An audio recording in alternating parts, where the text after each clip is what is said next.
नमस्कार दोस्तों, पाठशाला चैनल में आपका स्वागत है। दोस्तों, आज हम लोग क्लास 10th साइंस का chapter number 2 acids bases and salts का क्वेश्चन आंसर को सॉल्यूशन करेंगे। एसिड बेसिस सॉल्ट के बारे में मैंने एक वीडियो बनाया है, 5 घंटे का वो वीडियो है। पूरे डिटेल्स में है, अगर आप देखना चाहते हैं तो देखिए यहाँ पर आई बटन का लिंक आ रहा होगा, उस पर आप क्लिक करके वीडियो को देख सकते हैं।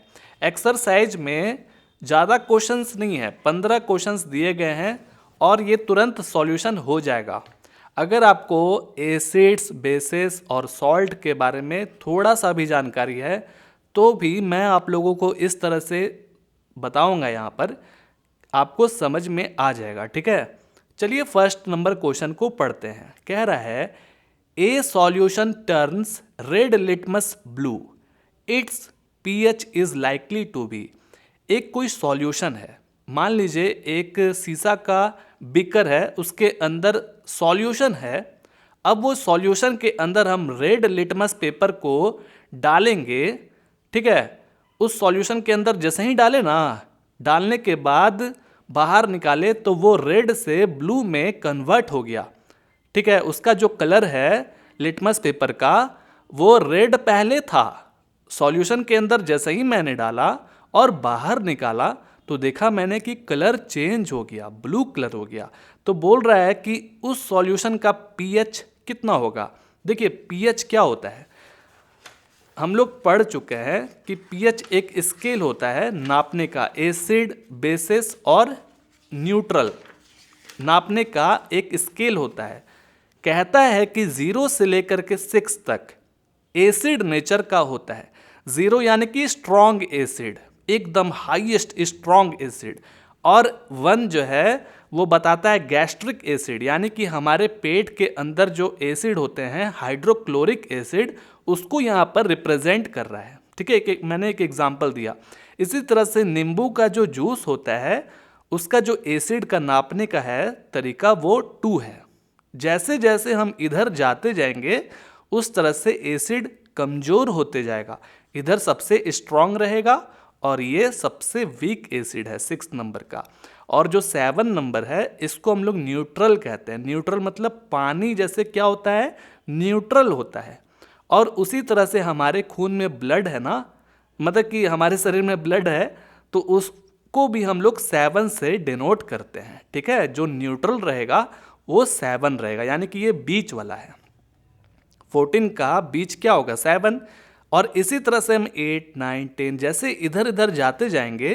ब्लू देखिए यहाँ कन्वर्ट होते जा रहा है ब्लू में। ठीक है, तो ब्लू मतलब बेस होता है और रेड मतलब एसिड होता है। ठीक है, पीएच स्केल के अनुसार। तो यहाँ जो ऑप्शंस दिए गए हैं 1, 4, 5, 10, क्या 1 होगा? नहीं होगा, क्योंकि 1 एसिड को डेनोट करता है। इसी तरह से 4 और 5 भी एसिड को डेनोट करता है, और 10 बेसिक को, बेस जो है ना, बेस उसको इंडिकेट करता है। तो 10 जो है वो क्या है, 10 हमारा बेसिक नेचर का है और वो ब्लू कलर का होता है। यानी कि रेड लिटमस को मैंने उस सॉल्यूशन के अंदर डाला, यानी कि ये सॉल्यूशन पक्का गारंटी है कि ये बेसिक नेचर का होगा, तभी तो वो रेड लिटमस को ब्लू में कन्वर्ट कर दिया। तो इसका सही आंसर 10 हो जाएगा। इसमें कोई बनाने वाली बात है क्या? अगर आप इसको अच्छे तरीके से लिखना चाहते हैं, चलिए मैं आपको यहां पर लिख करके दिखला देता हूं। ठीक है,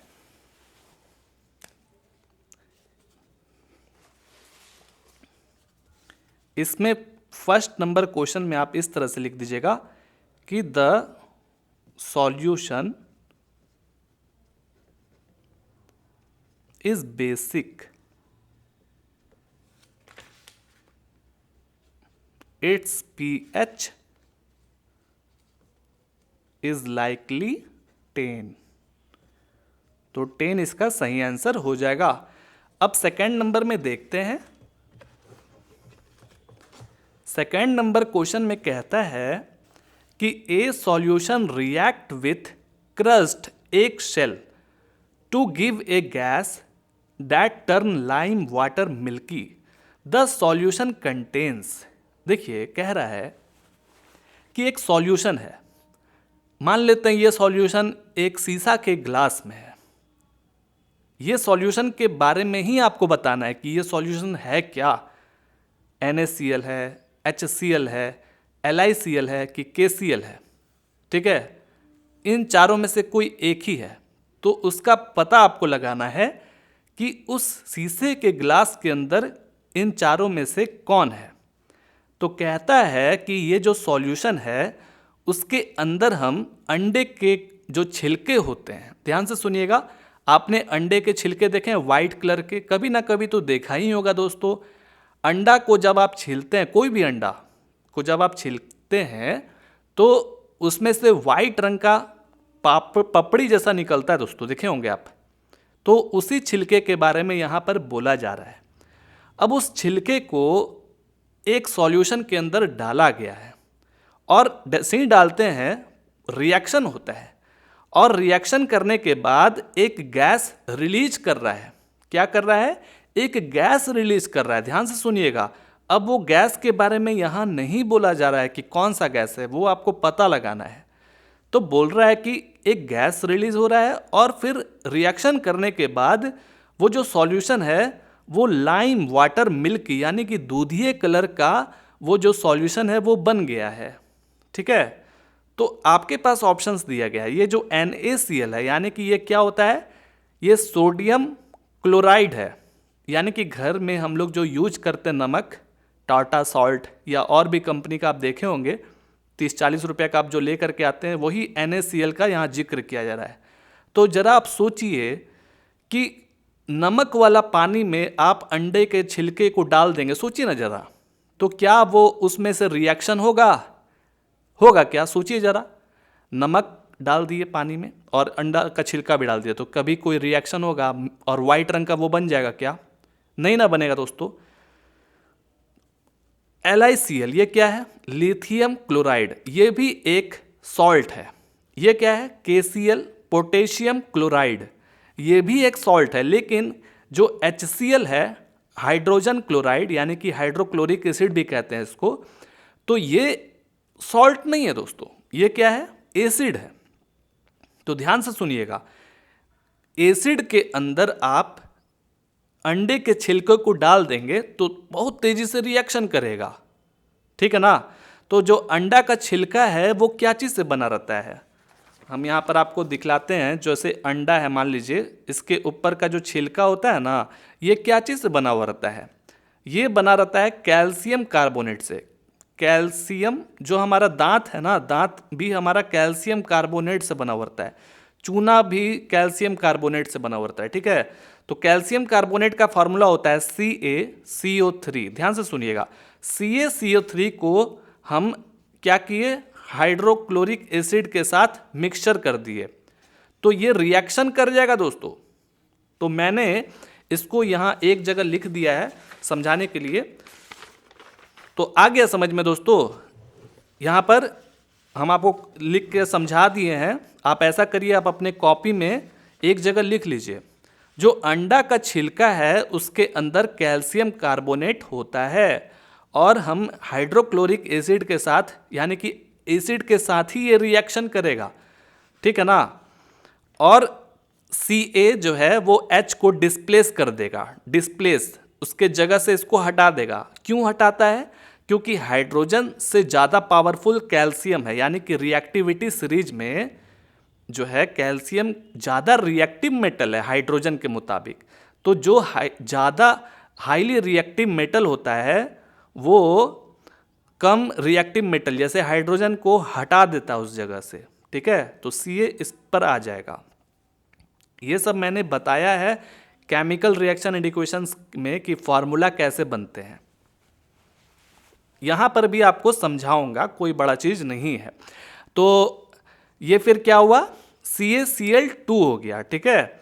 और एक गैस रिलीज करता है जो कि कार्बन डाइऑक्साइड गैस होता है। ध्यान से सुनिए, कार्बन डाइऑक्साइड गैस रिलीज करता है और साथ में वाटर जो है ना, वो भी वाटर यानी कि जो सॉल्यूशन में था वो वाइट कलर का जो था ना, वो हमारा क्या हो जाता है? पानी हो जाता है, ठीक है। समझ में आ गया। और ये लाइम वाटर बन गया। और गैस कौन सा रिलीज होता है? वो कार्बन डाइऑक्साइड। ये याद रखेंगे आप। यहाँ बोल रहा था ना कि एक गैस भी बनता है, तो याद रखिए ये इस चीज को। लिख देते हैं यहाँ, the crushed egg shell consist of layer of calcium carbonate which react with dilute hydrochloric acid to evolve CO2 gas. The gas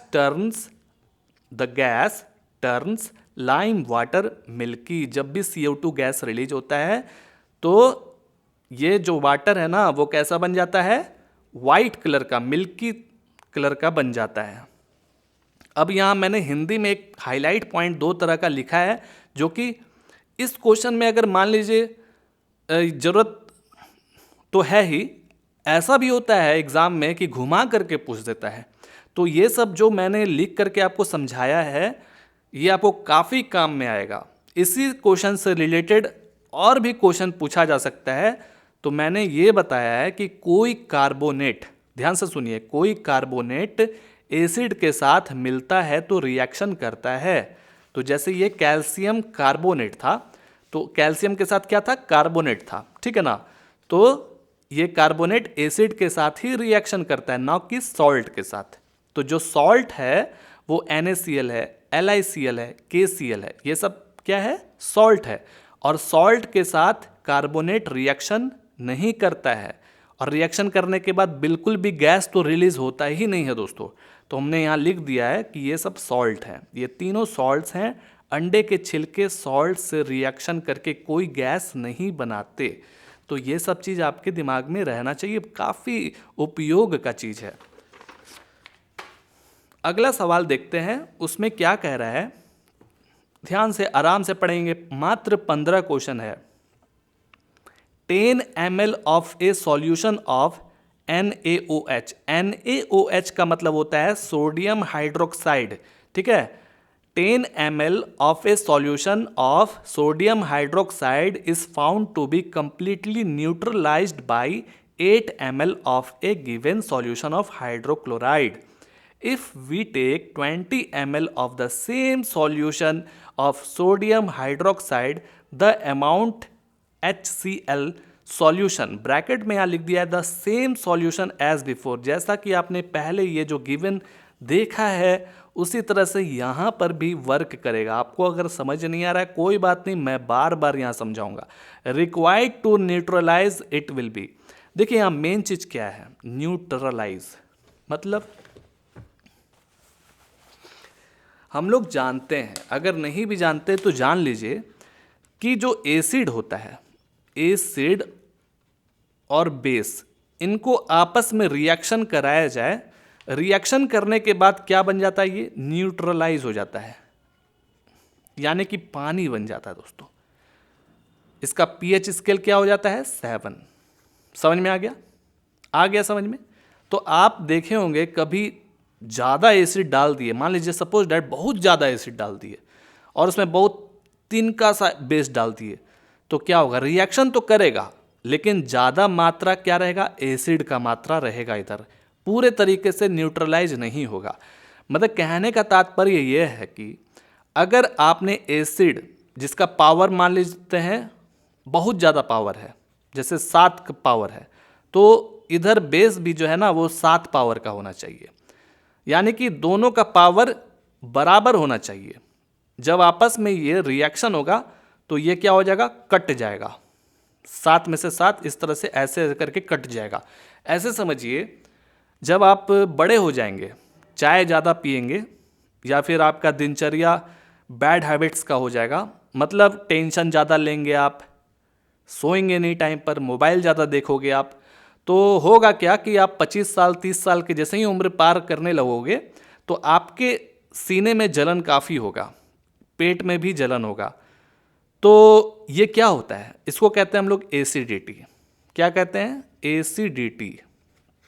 कभी आपने जरूर नाम सुना होगा, ऐसा ऐड भी चलता है यूट्यूब पर, टीवी में, कि शादी में जाता है वो आदमी और उसको काफ़ी ज़्यादा अचानक से एसिडिटी बढ़ जाता है, तो फिर उसको इनो लेने के लिए बोला जाता है। क्या बोला जाता है? इनो लेने के लिए।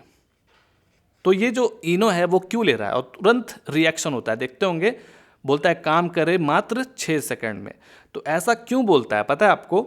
क्योंकि इनो जो है वो बेस नेचर का होता है। क्या होता है? बेस नेचर का। और जो हमारे सीने में, जो पेट में जो जलन होता है वो एसिड बढ़ जाने के कारण होता है। ठीक है, हाइड्रोक्लोरिक का एसिड का जो मात्रा होता है वो काफ़ी ज़्यादा बढ़ जाता है, तो सीना में काफ़ी जलन होता है। तो उसको कंट्रोल करने के लिए हम लोग इनो लेते हैं, जबकि लेना नहीं चाहिए, लेकिन हमारे पास कोई ऑप्शंस भी तो नहीं है। ज़्यादा इनो लेने से क्या होता है? तबीयत खराब भी होने लगता है भविष्य में, याद रखें। तो क्या होता है? तो ये बेस और ये हमारा पेट में जो एसिड है वो तुरंत रिएक्शन करता होगा, देखते होंगे आप, पट से रिएक्शन करता है। पानी के साथ लेते हैं तो तुरंत रिएक्शन करता है। रिएक्शन करने के बाद एक गैस रिलीज होता है, देखते होंगे मुंह से तुरंत गैस रिलीज होता है। ठीक है, देखें ना आप। तो यही चीज है, न्यूट्रलाइज उसको कहते हैं। यानी कि एसिड और बेस कभी भी आपस में रिएक्शन करता है तो वो पूरे तरीके से दोनों आपस में लड़ मड़ के काम खत्म कर लेता है, यानी कि जीरो हो जाता है दोस्तों, जैसा कि मैंने आपको दिखलाया। ठीक है, और दोनों सेम पावर का भी रहना चाहिए। आ गया समझ? देखते होंगे कि इनो अगर एक लेता है तो काम अगर चल गया तो ठीक है, दूसरा भी लेता है। गैसोफास्ट तरह तरह का कंपनी भी आया है, तो इसको हम लोग एंटासिड कहते हैं। एंटासिड, ठीक है, एसिड का उल्टा एंटासिड। तो ये चीज समझ में आ गया। तो कह रहा है, ध्यान से सुनिएगा, यहां एक गिवन दिया है, इस क्वेश्चन में गिवन दिया है पहले से। आप अपने एनसीईआरटी बुक में देखिए, मैं देख रहा हूं और बनाने का कोशिश करता हूं। कह रहा है कि 10 ml सॉल्यूशन है। क्या है? 10 ml सॉल्यूशन है और ये है NaOH, यानी कि सोडियम हाइड्रोक्साइड। सोडियम हाइड्रोक्साइड क्या होता है? बेस नेचर का होता है। क्या होता है? बेस नेचर का होता है। और बोल रहा है कि इसको न्यूट्रलाइज करने के लिए, ध्यान से सुनिए, इसको न्यूट्रलाइज करने के लिए हाइड्रोक्लोराइड एसिड यानी कि HCl को डाला गया है। HCl कितना? 8 ml। ध्यान से सुनिए, और ये क्या है? HCl है। HCl जो है वो एसिड होता है, ठीक है ना। तो आपस में जब ये रिएक्शन करेगा तो बोल रहा है कि जब ये दोनों, अब होगा कि नहीं होगा पूरे तरीके से न्यूट्रलाइज, ये तो बात की बात है, लेकिन यहाँ बुक में गिवन दे दिया गया दोस्तों कि ये दोनों जब आपस में रिएक्शन करते हैं तो ये पूरे तरीके से कंप्लीटली न्यूट्रलाइज हो जाता है, यानी कि पानी बन जाता है दोस्तों पूरे तरीके से। ना ही वो एसिड रहता है ना ही बेस रहता है, वो पूरे तरीके से पानी बन जाता है, न्यूट्रलाइज हो जाता है। ठीक है, बुक का कहनाम ये है। तो बोल रहा है कि इसी तरह से हम 20 ml ले लें, ठीक है ना। कॉमन सेंस वाला क्वेश्चन है, कोई बड़ा चीज नहीं है, बस समझने की कोशिश करिए। बोल रहा है कि 20 ml इसी तरह से हमारा NaOH है, और NaOH हमने बता दिया बेसिक नेचर का होता है। तो बोल रहा है कि कितना हमको एसिड रखना पड़ेगा, यानी कि हाइड्रोक्लोरिक एसिड हमको कितना रखना पड़ेगा कि ये पूरे तरीके से न्यूट्रलाइज हो जाए। कॉमन सेंस लगाएंगे, क्या लगाएंगे? जब 10 ml को 8 ml न्यूट्रलाइज कर रहा है तो 20 ml को, अब इसको आप 8 × 2 कर दीजिए, 8 × 2 कर दीजिए। समझ में आ गया? क्योंकि 10 × 2 करते तब 20 आता है ना, तो इसी तरह से 8 × 2 करिए, यानी कि 16 ml से हम रखेंगे HCl, तो वो पूरे तरीके से कंप्लीटली न्यूट्रलाइज हो जाएगा। अब आ गया समझ? आ गया समझ? तो हम ऑप्शंस में ढूंढेंगे कि कहीं भी 16 ml है, हाँ है। आपको समझ में आ गया दोस्तों ये चीज? इसमें कोई बनाने वाला तो है नहीं कुछ। अब 4th नंबर में देखिए, which one of the following types of medicines is used for treating indigestions. अभी अभी मैंने बताया है जस्ट कि अगर इनडाइजेशन का मतलब आपको डाइजेस्ट नहीं हो रहा है, आप कोई भी खाना खाए, पनीर चिल्ली खा लिए काफ़ी ज़्यादा, या मैदा का चीज़ खा लिया, आपको डाइजेस्ट नहीं हो रहा है, तो पेट में काफ़ी ज़्यादा दर्द करने लगता है, तो हम क्या लेते हैं? पेट में जब जलन होता है, हर्ट बर्न होता है, तो हम क्या लेते हैं? इनो लेते हैं। इनो, गैसोफास्ट, तरह तरह के और भी नाम होते हैं। तो ये सब क्या है? ये सब हमारा बेसिक नेचर का एक एंटासिड है, बेस है वो। 5वां नंबर में कह रहा है, write word equations and then balanced equation for the reaction taking place when. नीचे जो है 4 तरह के क्वेश्चंस दिए गए हैं, इन क्वेश्चनों को समझ करके वर्ड इक्वेशंस में बदलना है। वर्ड इक्वेशंस मतलब क्या होता है? जैसे बोल रहा है फर्स्ट क्वेश्चन में, dilute sulphuric acid react with zinc granules. तो डाइल्यूट क्या है? यानी कि एक्वस है, सल्फ्यूरिक एसिड के अंदर हल्का पानी भी मिला हुआ है। तो वो जो है सल्फ्यूरिक एसिड H2SO4 ये क्या करेगा, जिंक का जो गोली होता है, छोटा छोटा गोली, उससे ये रिएक्शन करेगा। तो यही आपको वर्ड इक्वेशन में बदलना है कि सल्फ्यूरिक एसिड रिएक्ट कर रहा है जिंक के साथ और प्रोडक्ट में क्या बना रहा है, तो वो आपको लिखना है और साथ में बैलेंस्ड भी करना है। ठीक है, तो चलिए हम लोग बनाते हैं। तो आपने फर्स्ट नंबर क्वेश्चन तो सुन ही लिया, अब इसको बनाना सीखते हैं कैसे बनाया जाता है। देखिए ये जो 5 नंबर है, इसमें पहला में क्या कह रहा है, डाइल्यूट सल्फ्यूरिक एसिड। ध्यान से सुनिएगा। तो डाइल्यूट सल्फ्यूरिक एसिड क्या होता है? H2SO4। ये क्या है? डाइल्यूट है, तो एक्वस में हो जाएगा और जिंक ग्रेनुअल से रिएक्शन कर रहा है आपस में। ठीक है, तो अब बात ये आता है कि रिएक्शन कैसे होगा। देखिए आपको पता है कि ये जो H2 है, इधर हम लोग कहते हैं प्लस वाला पार्टी, और ये जो SO4 है, ये जो SO4 है, इसको हम लोग कहते हैं माइनस वाला। यानी कि इधर लेफ्ट साइड रहता है प्लस वाला और इधर माइनस वाला। ये चीज़ आप ध्यान रखिएगा। अब इसमें जब आपस में रिएक्शन करेगा तो क्या होगा? डिस्प्लेसमेंट रिएक्शन होगा। यहाँ प्रोडक्ट में क्या बनेगा? सबसे मेन चीज़ ये है, मैं आप लोगों को अभी समझा रहा हूँ। अगर आप ये चीज़ समझ जाते हो तो वर्ड इक्वेशन, बैलेंस्ड इक्वेशन करना कोई बड़ा चीज़ नहीं है। मेन चीज़ क्या है कि रिएक्शन करने के बाद बन क्या रहा है प्रोडक्ट, किस तरह से हम लोग आयंस और चार्ज को मैनिपुलेट कर रहे हैं, किस तरह से बैलेंस्ड कर रहे हैं, ये सबसे मेन चीज़ है समझना। तो H2SO4 क्या होगा? जिंक के साथ रिएक्शन करेगा। तो ध्यान से सुनिए, तो ये जो H2 है ये डिस्प्लेस हो जाएगा और जिंक जो है वो H2 के जगह पर आ जाएगा, डिस्प्लेस हो जाएगा। क्या होता है? उसको डिस्प्लेसमेंट रिएक्शन कहते हैं। ठीक है, तो क्यों हो रहा है डिस्प्लेसमेंट रिएक्शन?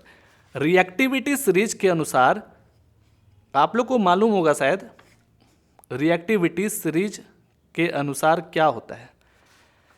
सबसे हाईली रिएक्टिव मेटल कौन होता है? पोटेशियम। तो हम इसको याद करने का टेक्निक बता चुके हैं, कंगना का, ठीक है ना, कंगना का, ठीक है ना। मांग को हम लोग Mg कहते हैं, मांग, कंगना का मांग, अल्टो, जैन, फेरारी, पबजी है। फिर बोलते हैं क्या? क्यूट है जी। ऐसा करके हम आपको शायद याद करवाए हैं पहले। तो ये क्या बोलता है कि जो सबसे ऊपर है वो सबसे हाईली रिएक्टिव मेटल है। जैसे जैसे हम लोग नीचे जाएंगे वैसे वैसे कमज़ोर होते जाएगा, रिएक्टिव मेटल जो है वो कमज़ोर होते जाएगा। समझ में आ गया? तो देख रहे हैं कि हाइड्रोजन जो है ना, उसका जगह यहाँ पर है दोस्तों, ठीक है ना। उससे पहले हमारा जिंक भी आता है ना, जिंक उससे पहले आता है। देखिए ध्यान दीजिए, तो जिंक में ज़्यादा हाईली रिएक्टिव मेटल है, तो वो क्या करेगा? हाइड्रोजन को डिस्प्लेस कर देगा और Zn आ जाएगा इस जगह पर। तो क्या हो जाएगा? ZnSO4 हो जाएगा। अब बात ये आता है कि Zn के नीचे हम लोग 2 क्यों नहीं लिख रहे हैं? इधर कुछ हो रहा है क्या मैटर? तो आपने ऐसा देखा होगा, तो हम आपको समझाते हैं कि जो Zn यानी कि जिंक है, उसका जो आयन होता है ना, ध्यान से सुनिए, ये क्या होता है? 1 होता है। चार्ज Zn के ऊपर जो चार्ज होता है उसको हम लोग कितना कहते हैं? 1, ठीक है। और जो हमारा SO4 है, SO4 यानी कि ऑक्सीजन का मात्रा काफ़ी ज़्यादा है इसके अंदर, तो ये हमारा सल्फेट होता है। क्या होता है? इसको कहते हैं सल्फेट। ये सब आप ध्यान रखिए, याद रखिए, ठीक है। सल्फेट कहते हैं इसको। तो इस SO4 का भी जो हमारा चार्ज होता है वो क्या होता है? 1 होता है, ठीक है। तो Zn में भी 1 चार्ज है और SO4 में भी 1 चार्ज है। तो ये क्या होता है कि जब भी आपस में ये दोनों चिपकता है तो इसका चार्ज इसमें चला जाता है, इसका चार्ज इसमें चला जाता है, क्रॉस मल्टीप्लिकेशन हो जाता है। ये सब मैंने अपने केमिकल रिएक्शन एंड इक्वेशन वाले वीडियो में समझाया है। अगर आपको वो देखना है तो देखिए यहाँ पर आई का बटन आ रहा होगा, आप उसको देखिए, थोड़ा लंबा वीडियो है, एकदम आराम से टाइम निकाल कर आपको देखना पड़ेगा। तो इसीलिए यहाँ पर ये क्या हो जाएगा, ZnSO4 हो जाएगा दोस्तों, और हाइड्रोजन जो है ना वो अलग हो जाएगा, हाइड्रोजन गैस रिलीज कर जाएगा। ठीक है, आ गया समझ? तो यहाँ क्या हो रहा है, ध्यान दीजिए, यहाँ पर ये H2SO4 हम लोग क्या कहते हैं, एसिड कहते हैं, और ये क्या है, Zn मतलब अभी अभी बताया कि ये सब क्या है, मेटल है दोस्तों। क्या है, ये सब मेटल है। तो हम लोग पढ़े हैं, क्या पढ़े हैं दोस्तों, कि एसिड और मेटल जब भी आपस में रिएक्शन करता है तो क्या बनता है, सॉल्ट और हाइड्रोजन गैस मतलब कि रिलीज कर जाता है। तो ये जो ZnSO4 है ये क्या है, जिंक सल्फेट है। क्या है, जिंक सल्फेट है, ये सॉल्ट होता है। ठीक है, और हाइड्रोजन गैस क्या हो रहा है, रिलीज कर गया, उड़ गया आसमान में। आ गया समझ? तो ठीक है, ये चीज़ अगर आप समझ गए तो आप संस्कारी वे में हम लोग वर्ड इक्वेशन बना लेंगे, कोई बड़ा चीज़ नहीं है। तो देखिए यहाँ पर मैंने अच्छे तरीके से यहाँ लिख दिया है। क्वेश्चन क्या कह रहा है, dilute sulphuric acid react with zinc granules. अब इसको हम लोग वर्ड इक्वेशन में लिखने जा रहे हैं। तो देखिए हम कैसे लिखते हैं, लिखेंगे वर्ड इक्वेशन। तो वर्ड इक्वेशन में लिखने के लिए सबसे पहले आपको क्या करना होगा, जैसा कि अभी हम बताए थे, तो आप इस तरह से लिख लीजिए, जिंक प्लस H2SO4। तो ये जो वर्ड इक्वेशन, जिंक नहीं लिखाएगा ना, सॉरी, वर्ड इक्वेशन में आपका जिंक इस तरह से Zn नहीं लिखाएगा, क्या लिखाएगा, इस तरह से, जिंक प्लस सल्फ्यूरिक एसिड। ये जब आपस में रिएक्शन करता है तो क्या बनता है, अभी अभी मैंने समझाया था, जिंक सल्फेट बनता है। ठीक है, अगर आप वो नहीं ना समझते तो आप यहाँ पता ही नहीं कर पाते कि क्या बनेगा। ठीक है, और साथ में हाइड्रोजन गैस रिलीज कर जाता है। ये हाइड्रोजन इधर जगह नहीं था, समझ लीजिएगा, इतना तो कर ही सकते हैं। ठीक है, अब साथ में बोलता है कि आपको बैलेंस्ड इक्वेशंस भी करना है। तो बैलेंस्ड इक्वेशन चलिए करते हैं।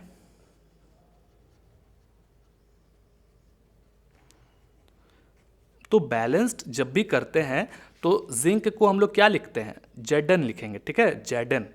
ऐसा नहीं कि आप इधर 2 लिखिए इधर 3 लिखिए, ऐसा नहीं, आपको इसका सिंबल लिखना पड़ता है, Zn लिखना पड़ता है। और सल्फ्यूरिक एसिड का क्या होता है, H2SO4। और जिंक सल्फेट का अभी अभी मैंने बताया था कि जिंक सल्फेट में ZnSO4 हो जाएगा। ठीक है,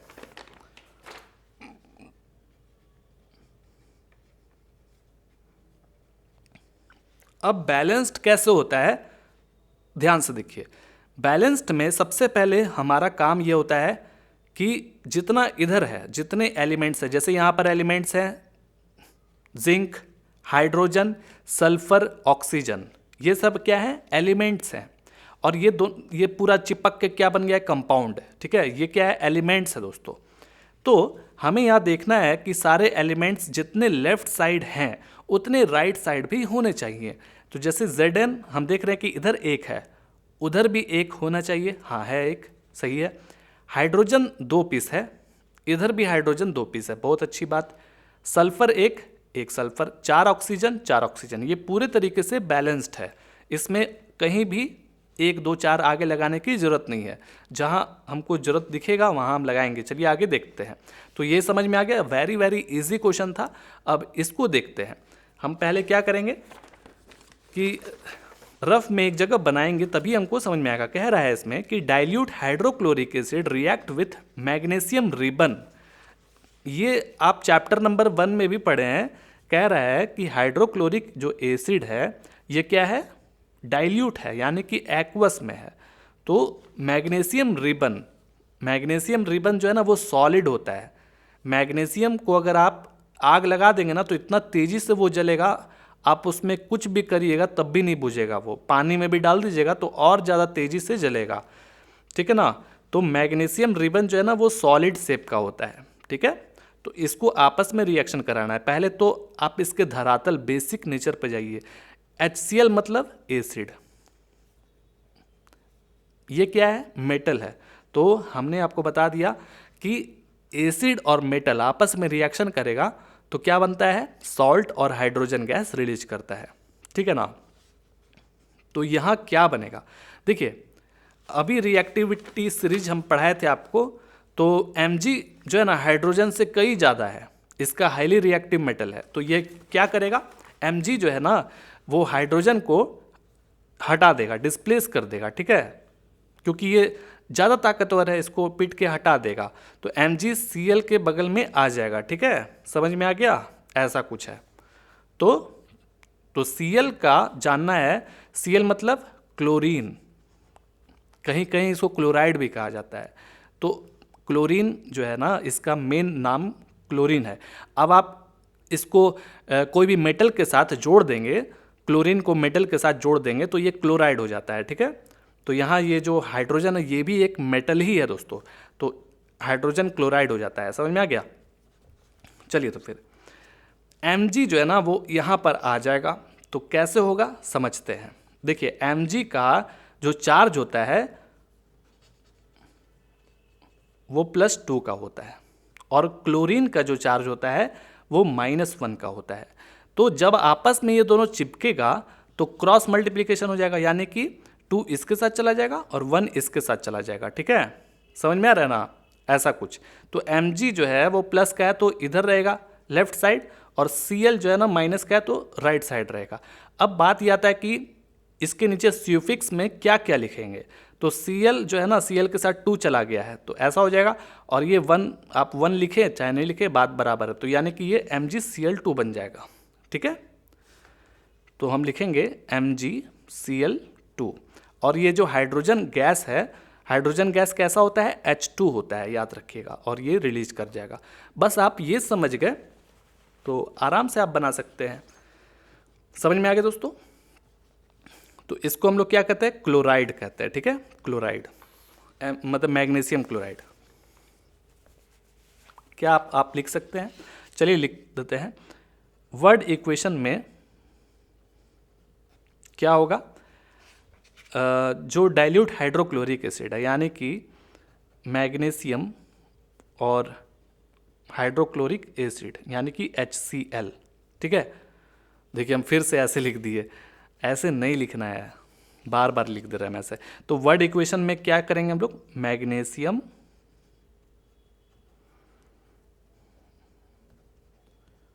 हाइड्रोक्लोरिक एसिड जब आपस में रिएक्शन करता है तो क्या बनता है, MgCl2, यानी कि मैग्नीशियम क्लोराइड बनता है। इधर जगह नहीं है तो ध्यान रखिएगा, मैग्नीशियम क्लोराइड, और साथ ही हाइड्रोजन गैस रिलीज करता है, ठीक है। ये हमने वर्ड इक्वेशन में लिख दिया। अब इसको बैलेंस्ड इक्वेशन में लिखना है। तो मैग्नीशियम को हम लोग Mg कहते हैं और हाइड्रोक्लोरिक एसिड को HCl, आप बगल में एक्वस भी लिख लीजिए क्योंकि डाइल्यूट है, और मैग्नीशियम क्या है, सॉलिड है।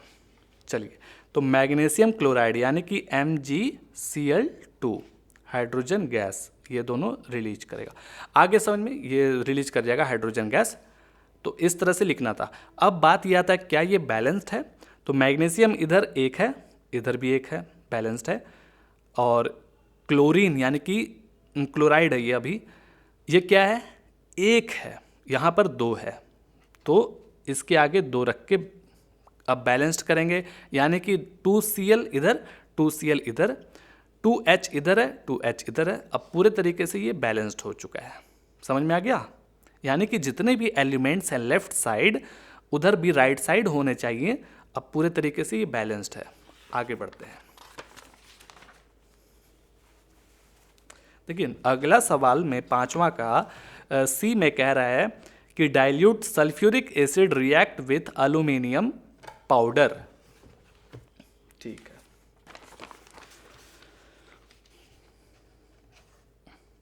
इसमें कहा सल्फ्यूरिक एसिड यानी कि H2SO4 एल्यूमिनियम पाउडर से, तो पाउडर है तो सॉलिड ही होगा क्योंकि उसके मॉलिक्यूल्स तो हैं ही ना आखिर। ठीक है, तो ये जब आपस में, देखिए यहाँ पर भी एसिड और मेटल रिएक्ट कर रहा है, तो आपको रिएक्टिविटी सीरीज मालूम है कि हाइड्रोजन से कई ज़्यादा हाईली रिएक्टिव मेटल एल्यूमिनियम है, तो एल्यूमिनियम हाइड्रोजन को डिस्प्लेस कर देगा। ठीक है, समझ में आ गया। तो Al जो है ना वो SO4 के आगे आ जाएगा यहाँ पर। अब बात ये आता है कि एल्यूमिनियम का जो चार्ज होता है और SO4 का वो कितना होता है। SO4 यानी कि सल्फेट अभी अभी बताए थे। एल्यूमिनियम का कितना होता है, एल्यूमिनियम का +3 होता है, और इसका सल्फेट का अभी अभी मैंने दिखलाया था 1 होता है। ठीक है ना, तो होगा क्या कि Al जो है ना यहाँ आ जाएगा, क्या आ जाएगा यहाँ पर, तो AlSO4 कैसे बनेगा ध्यान दीजिएगा। Al के पास 3 चार्ज है, SO4 के पास 1 चार्ज है, ये इधर चला जाएगा, ये इधर चला जाएगा, तो हो जाएगा AlSO4 और ब्रैकेट लगाएंगे, यहाँ 3 आ जाएगा, 3 किधर आ जाएगा, बगल में आ जाएगा। ठीक है, इस तरह से समझ में आ रहा है।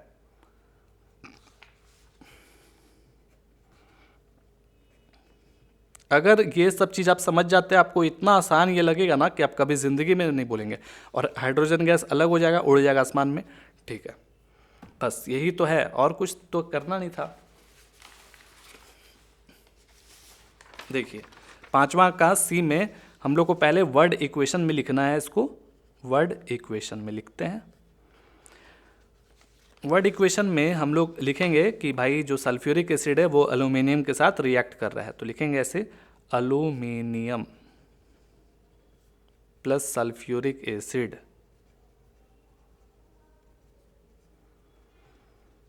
ये जब आपस में रिएक्शन करता है तो क्या बनता है, AlSO4 और ब्रैकेट क्लोज करेंगे तो 3, यानी कि ये क्या हो गया, एल्यूमिनियम सल्फेट। ठीक है, SO4 का मतलब क्या होता है, सल्फेट।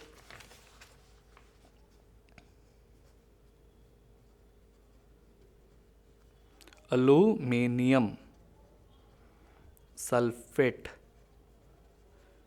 और साथ ही हाइड्रोजन गैस भी रिलीज कर जाएगा। ये हम लोग वर्ड इक्वेशन में लिख दिए हैं। अब बैलेंस्ड करेंगे इसको।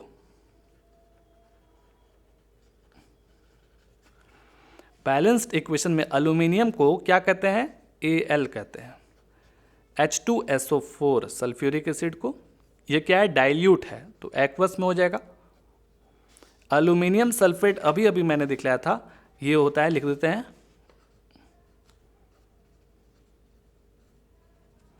और हाइड्रोजन गैस रिलीज। अब देखना है कि लेफ्ट साइड जितने भी एलिमेंट्स हैं, जितने भी, राइट साइड भी होने चाहिए। एल्यूमिनियम 1 है, इधर भी 1 है, बैलेंस्ड। हाइड्रोजन 2 पीस है, 2 पीस इधर हाइड्रोजन है, बैलेंस्ड। सल्फर 1। अब देखिए यहाँ पर सल्फर जो है ना, इसके साथ 3, मतलब ध्यान से सुनिएगा बात को, ये जो सल्फर है, ऑक्सीजन तो यहाँ 4 है, लेकिन ये जो 3 है वो सल्फर के साथ भी है और साथ में ऑक्सीजन के साथ भी है। देखिएगा हम आपको समझाते हैं। तो सल्फर जो है ना वो 3 पीस है और यहाँ सल्फर 1 है, तो हम यहाँ क्या रखें, आराम से यहाँ 3 रखेंगे। ठीक है, अब जैसे ही आप 3 रखिएगा तो सब गड़बड़ हो जाएगा, यानी कि सब मतलब हाइड्रोजन जो है ना वो गड़बड़ हो जाएगा। देखिएगा, ध्यान दीजिएगा। तो हाइड्रोजन जो है अब कितना हो गया, 2 हाइड्रोजन था, अब यहाँ 3 आने के बाद इसमें मल्टीप्लिकेशन हो जाएगा, यानी कि 6 हाइड्रोजन हो जाएगा। तो यहाँ 6 हाइड्रोजन नहीं है तो यहाँ 3 रखना पड़ेगा, तब जा करके 3 2 जा 6 हाइड्रोजन होगा। समझ में आ गया। अब देखिए 6 हाइड्रोजन, 3 सल्फर है, बिल्कुल है, सही बात है। 4 3 जा 12 ऑक्सीजन, इधर देखिए 4 3 जा 12 ऑक्सीजन, तो पूरे तरीके से बैलेंस्ड हो चुका है ये। समझ में आ गया। जितने एल्यूमिनियम इधर हैं उतने एल्यूमिनियम इधर हैं, जितने हाइड्रोजन इधर हैं उतने भी उधर हैं। सल्फर में 3 इधर, 3 सल्फर, 12 ऑक्सीजन इधर है, 12 ऑक्सीजन इधर है। अब ये पूरे तरीके से बैलेंस्ड हो चुका है।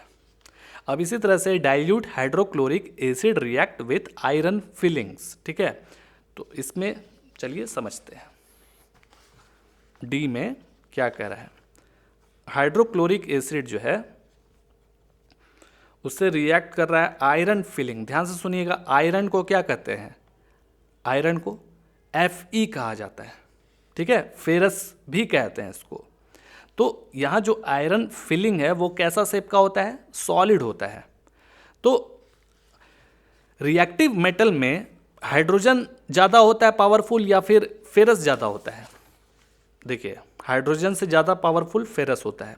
तो फेरस जो है वो क्या करेगा? हाइड्रोजन को डिस्प्लेस कर देगा और क्लोराइड के बगल में आ जाएगा यहाँ पर, ठीक है ना। तो क्या बन जाएगा? अब ध्यान देना यह है कि Fe और Cl का आयंस कितना होता है, ठीक है ना। तो Fe का जो होता है उसको कहते हैं 2। ऐसे नहीं समझ में आएगा आपको, FeCl हो रहा है ना जी, ध्यान दीजिए ना। Fe इधर आएगा Cl के बगल में, ठीक है। अब Fe के पास कितना चार्ज है? 2 चार्ज है, और Cl के पास 1 चार्ज है। तो ये दोनों आपस में क्रॉस मल्टीप्लिकेशन होगा। तो Fe के बगल में इधर 1 लिखना कोई ज़रूरत नहीं है, Cl2, ये 2 इधर चला जाएगा, ठीक है। तो हो जाएगा FeCl2। समझ में आ गया? तो Cl2 का मतलब क्लोराइड। कभी भी मेटल के साथ क्लोरीन जुड़ता है तो वो क्लोराइड हो जाता है, ठीक है। तो ये क्या हो गया हमारा? आयरन क्लोराइड, ठीक है। FeCl2 और हाइड्रोजन गैस रिलीज कर जाएगा, ठीक है। कैसे लिखेंगे इसको? अब यहाँ इसको वर्ड इक्वेशन में लिखते हैं।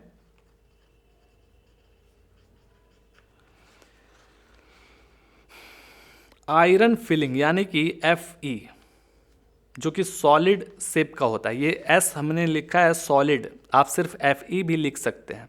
फिर देखिए मैंने ऐसे लिख दिया, आपको पहले वर्ड इक्वेशन में लिखना है ना ठीक है। तो आयरन फिलिंग्स, तो आयरन को सिर्फ हम आयरन लिखेंगे यहाँ, और हाइड्रोक्लोरिक एसिड को हाइड्रोक्लोरिक एसिड ही लिखेंगे। ये जब आपस में रिएक्शन किया था तो आयरन क्लोराइड बना था।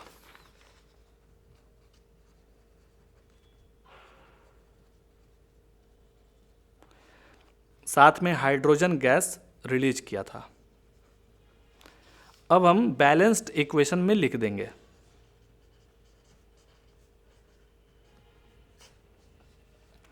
Fe लिखेंगे इसके जगह पर, हाइड्रोक्लोरिक एसिड को HCl, और आयरन क्लोराइड को क्या लिखेंगे? Fe, ये डिस्प्लेस किया H को, FeCl2, ठीक है, और H2 गैस रिलीज करेगा। अब बैलेंस्ड करके देख लेंगे, एक फेरस बैलेंस्ड, हाइड्रोजन एक, यहाँ 2 हाइड्रोजन, ना इंसाफी हो गया, यहाँ 2 रख के बैलेंस्ड करना होगा। 2 क्लोराइड है ना जी, 2 क्लोराइड बैलेंस्ड, पूरे तरीके से बैलेंस्ड हो चुका है। इजी था, वेरी वेरी इजी। तो 5वां नंबर लगता है पूरा कंप्लीटेड हो चुका है। Compounds such as alcohols and glucose also contains hydrogen but are not categorized as acids.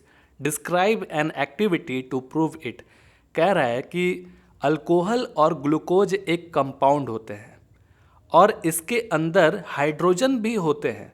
आपको मालूम होगा कि अल्कोहल का जो फार्मूला है वो C2H5OH होता है, और इसी तरह से जो हमारा ग्लूकोज है उसका फार्मूला C6H12O6 होता है। तो आप देख रहे हैं कि इसमें भर भर के हाइड्रोजन है, ठीक है ना। इन दोनों के अंदर हाइड्रोजन है, लेकिन ये जो अल्कोहल और ग्लूकोज है इसको हम लोग क्या कहते हैं? ऑर्गेनिक कंपाउंड है ये। क्या ये दोनों ऑर्गेनिक कंपाउंड है? तो बोल रहा है कि इसको आप एसिड क्यों नहीं कहते हैं, जबकि इसके अंदर हाइड्रोजन है, इसके अंदर भी हाइड्रोजन है। तो एसिड का तो तात्पर्य होता है कि भाई उसके अंदर हाइड्रोजन गैस होता ही है ना, आपने देखा। तो यहाँ पर बोल रहा है, आपसे सवाल कर रहा है कि इसको एसिड के कैटेगरी में क्यों नहीं रखा जाता, अल्कोहल और ग्लूकोज को। तो आप इसको बताइए और एक्टिविटी, कुछ ऐसा एक्टिविटी एक्सपेरिमेंट करके इनको आप समझाइए। देखिए होता क्या है, एक्टिविटी पढ़ने से पहले मैं आपको कुछ प्रैक्टिकली समझाता हूँ। अभी मैंने बताया कि जो अल्कोहल है और ग्लूकोज, अल्कोहल का फार्मूला मैंने अभी तुरंत बताया था आपको, C2H5OH, ठीक है। और इसी तरह से ग्लूकोज का फार्मूला C6H12O6। इसमें आप देख रहे हैं कि हाइड्रोजन है। देखिए एसिड किसको कहते हैं, एसिड उसको कहते हैं जो H+ आयन रिलीज करता है। क्या करता है, एसिड उसको कहा जाता है, सबसे सिंपल सा बात है, आपसे कोई भी पूछेगा एसिड मतलब क्या, जो H+ आयन्स रिलीज करता है उसको एसिड कहते हैं। तो H+ आयन इसके अंदर है लेकिन वो रिलीज नहीं करता है। ग्लूकोज और अल्कोहल के अंदर H+ आयन होता है लेकिन वो टूटता नहीं है, उसका जो बॉन्ड है ना, वो टूटता नहीं है। और जब टूटेगा नहीं, अलग अलग नहीं होगा, तो H+ आयन रिलीज नहीं करेगा, ठीक है। जैसे मान लीजिए हाइड्रोक्लोरिक एसिड लिए और उसको आप हल्का पानी से रिएक्शन कर दिए, ठीक है। क्या किए, वो क्या है, पानी से यानी कि एक्वस सॉल्यूशन में आप रखे। तो इसको जब आप ये पानी के अंदर रखेंगे आप हाइड्रोक्लोरिक एसिड को, तो ये दो भागों में बट जाएगा, यानी कि H+ और ये Cl-, इस तरह से बट जाता है, ठीक है। तो ये देखिए ये H+ आयन जो है ना वो रिलीज कर दिया, इसीलिए इसको एसिड कहा जाता है। मतलब कि ये जो है ना एसिड के कैटेगरी में आ जाता है। लेकिन अल्कोहल और ग्लूकोज जो है H+ आयन रिलीज नहीं करता है, ठीक है ना। यानी कि इसके जो बॉन्ड्स हैं काफ़ी मजबूत होते हैं और ये पानी में जैसे ही आप डालेंगे अल्कोहल को और ग्लूकोज को, तो उसके साथ घुल मिल जाएगा, एकदम आराम से घुल मिल जाएगा। लेकिन उसमें जो बॉन्ड है ना, इसका दोनों का बॉन्ड टूटता नहीं है। सबसे मेन चीज़ क्या है कि इसका जो बॉन्ड है वो टूट नहीं रहा है, पानी में डालने के बाद आराम से घुल मिल जा रहा है, लेकिन टूट नहीं रहा है इसका बॉन्ड, और H+ आयन रिलीज नहीं कर रहा है। इसके कारण इसको एसिड का दर्जा नहीं मिलता है, ठीक है। मैंने एक्टिविटी भी करके समझा दिया है, आप एक जगह नोट्स बना लीजिए, ठीक है। देखिए सबसे पहले ये जो एक्टिविटी आप देख रहे हैं ना, इसको हम लोग समझेंगे। सबसे पहले आप क्या करिएगा कि यहाँ लिख दीजिए एक चीज़, यहाँ से शुरुआत करिएगा। The chemical formula of ethyl alcohol is C2H5OH which is an alcohol end of glucose is C6H12O6, ठीक है। बोथ आर ऑर्गेनिक कंपाउंड्स, ये क्या है, ऑर्गेनिक कंपाउंड्स हैं। एक इनऑर्गेनिक होते हैं, जैसे सल्फ्यूरिक एसिड क्या है, इनऑर्गेनिक है, ठीक है। और लेकिन ये ग्लूकोज और अल्कोहल ऑर्गेनिक होते हैं। बोल रहा है कि कंटेन्स हाइड्रोजन एटम्स, इसके अंदर बहुत सारे हाइड्रोजन एटम्स मौजूद हैं। किसी में 5 हाइड्रोजन है, किसी में 12 हाइड्रोजन है, लेकिन ये रिलीज नहीं करते। बोल रहा है कि they do not behave as acids. क्यों नहीं करते हैं, तो इसको हम लोग यहाँ समझेंगे। देखिए एक्टिविटी के द्वारा समझते हैं।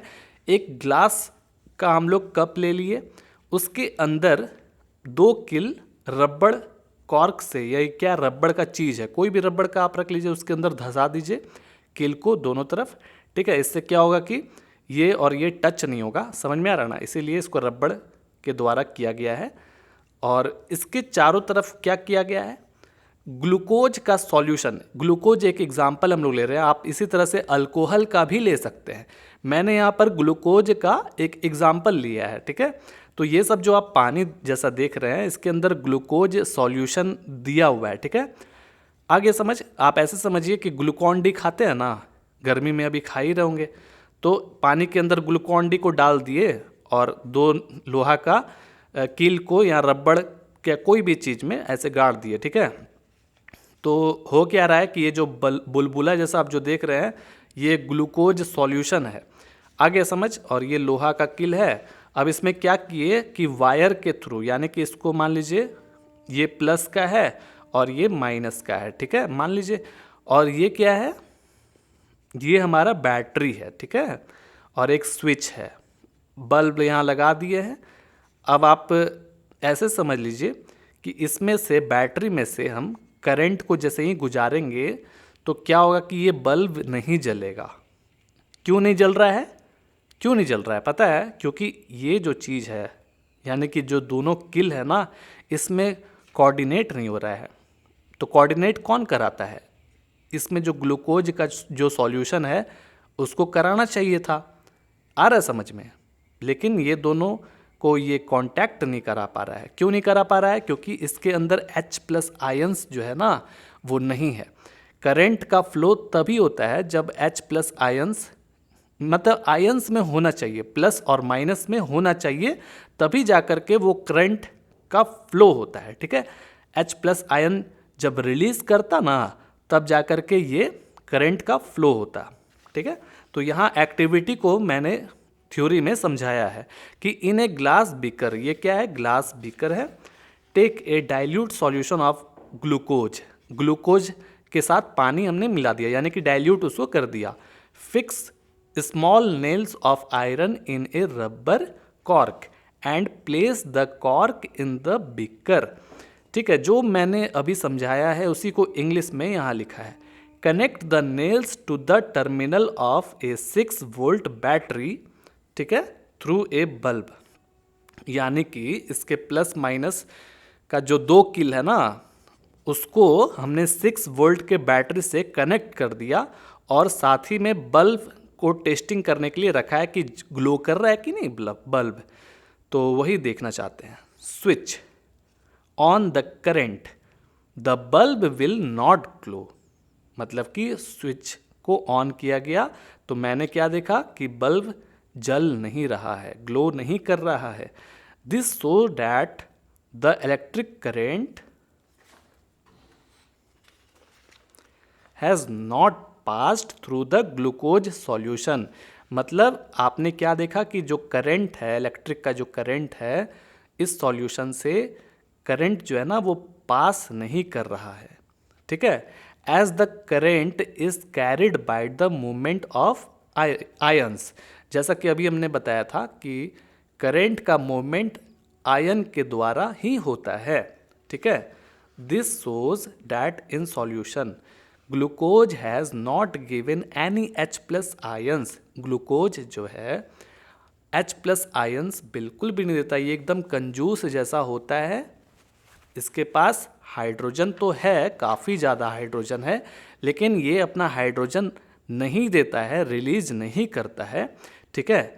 तो इसी तरह से now repeat the same experiment with ethyl alcohol, जो कि इसका फार्मूला दिया गया है। बोल रहा है कि आप इसी तरह से इथाइल अल्कोहल के साथ भी एक्सपेरिमेंट कर सकते हैं। The bulb will not glow in the case also, मतलब उस केस में भी बल्ब जो है वो ग्लो नहीं करेगा। This shows that both of them do not behave as acids although they contain hydrogen atoms in their molecules, मतलब कह रहा है कि इन दोनों के अंदर हाइड्रोजन एटम्स जरूर मौजूद है, लेकिन ये H+ आयन रिलीज नहीं करता है, जिसके कारण जो है ना इसको एसिड के कैटेगरीज में नहीं रखते हैं। सिंपल सा बात यही था। चलिए फिर आगे देखते हैं नेक्स्ट क्वेश्चन की ओर। बोल रहा है कि why does distilled water not conduct electricity whereas rain water does, मतलब कह रहा है कि डिस्टिल्ड वाटर, यानी कि जिसको हम लोग प्योर वाटर कहते हैं, ठीक है, प्योर वाटर मतलब H2O, सिर्फ ओनली H2O।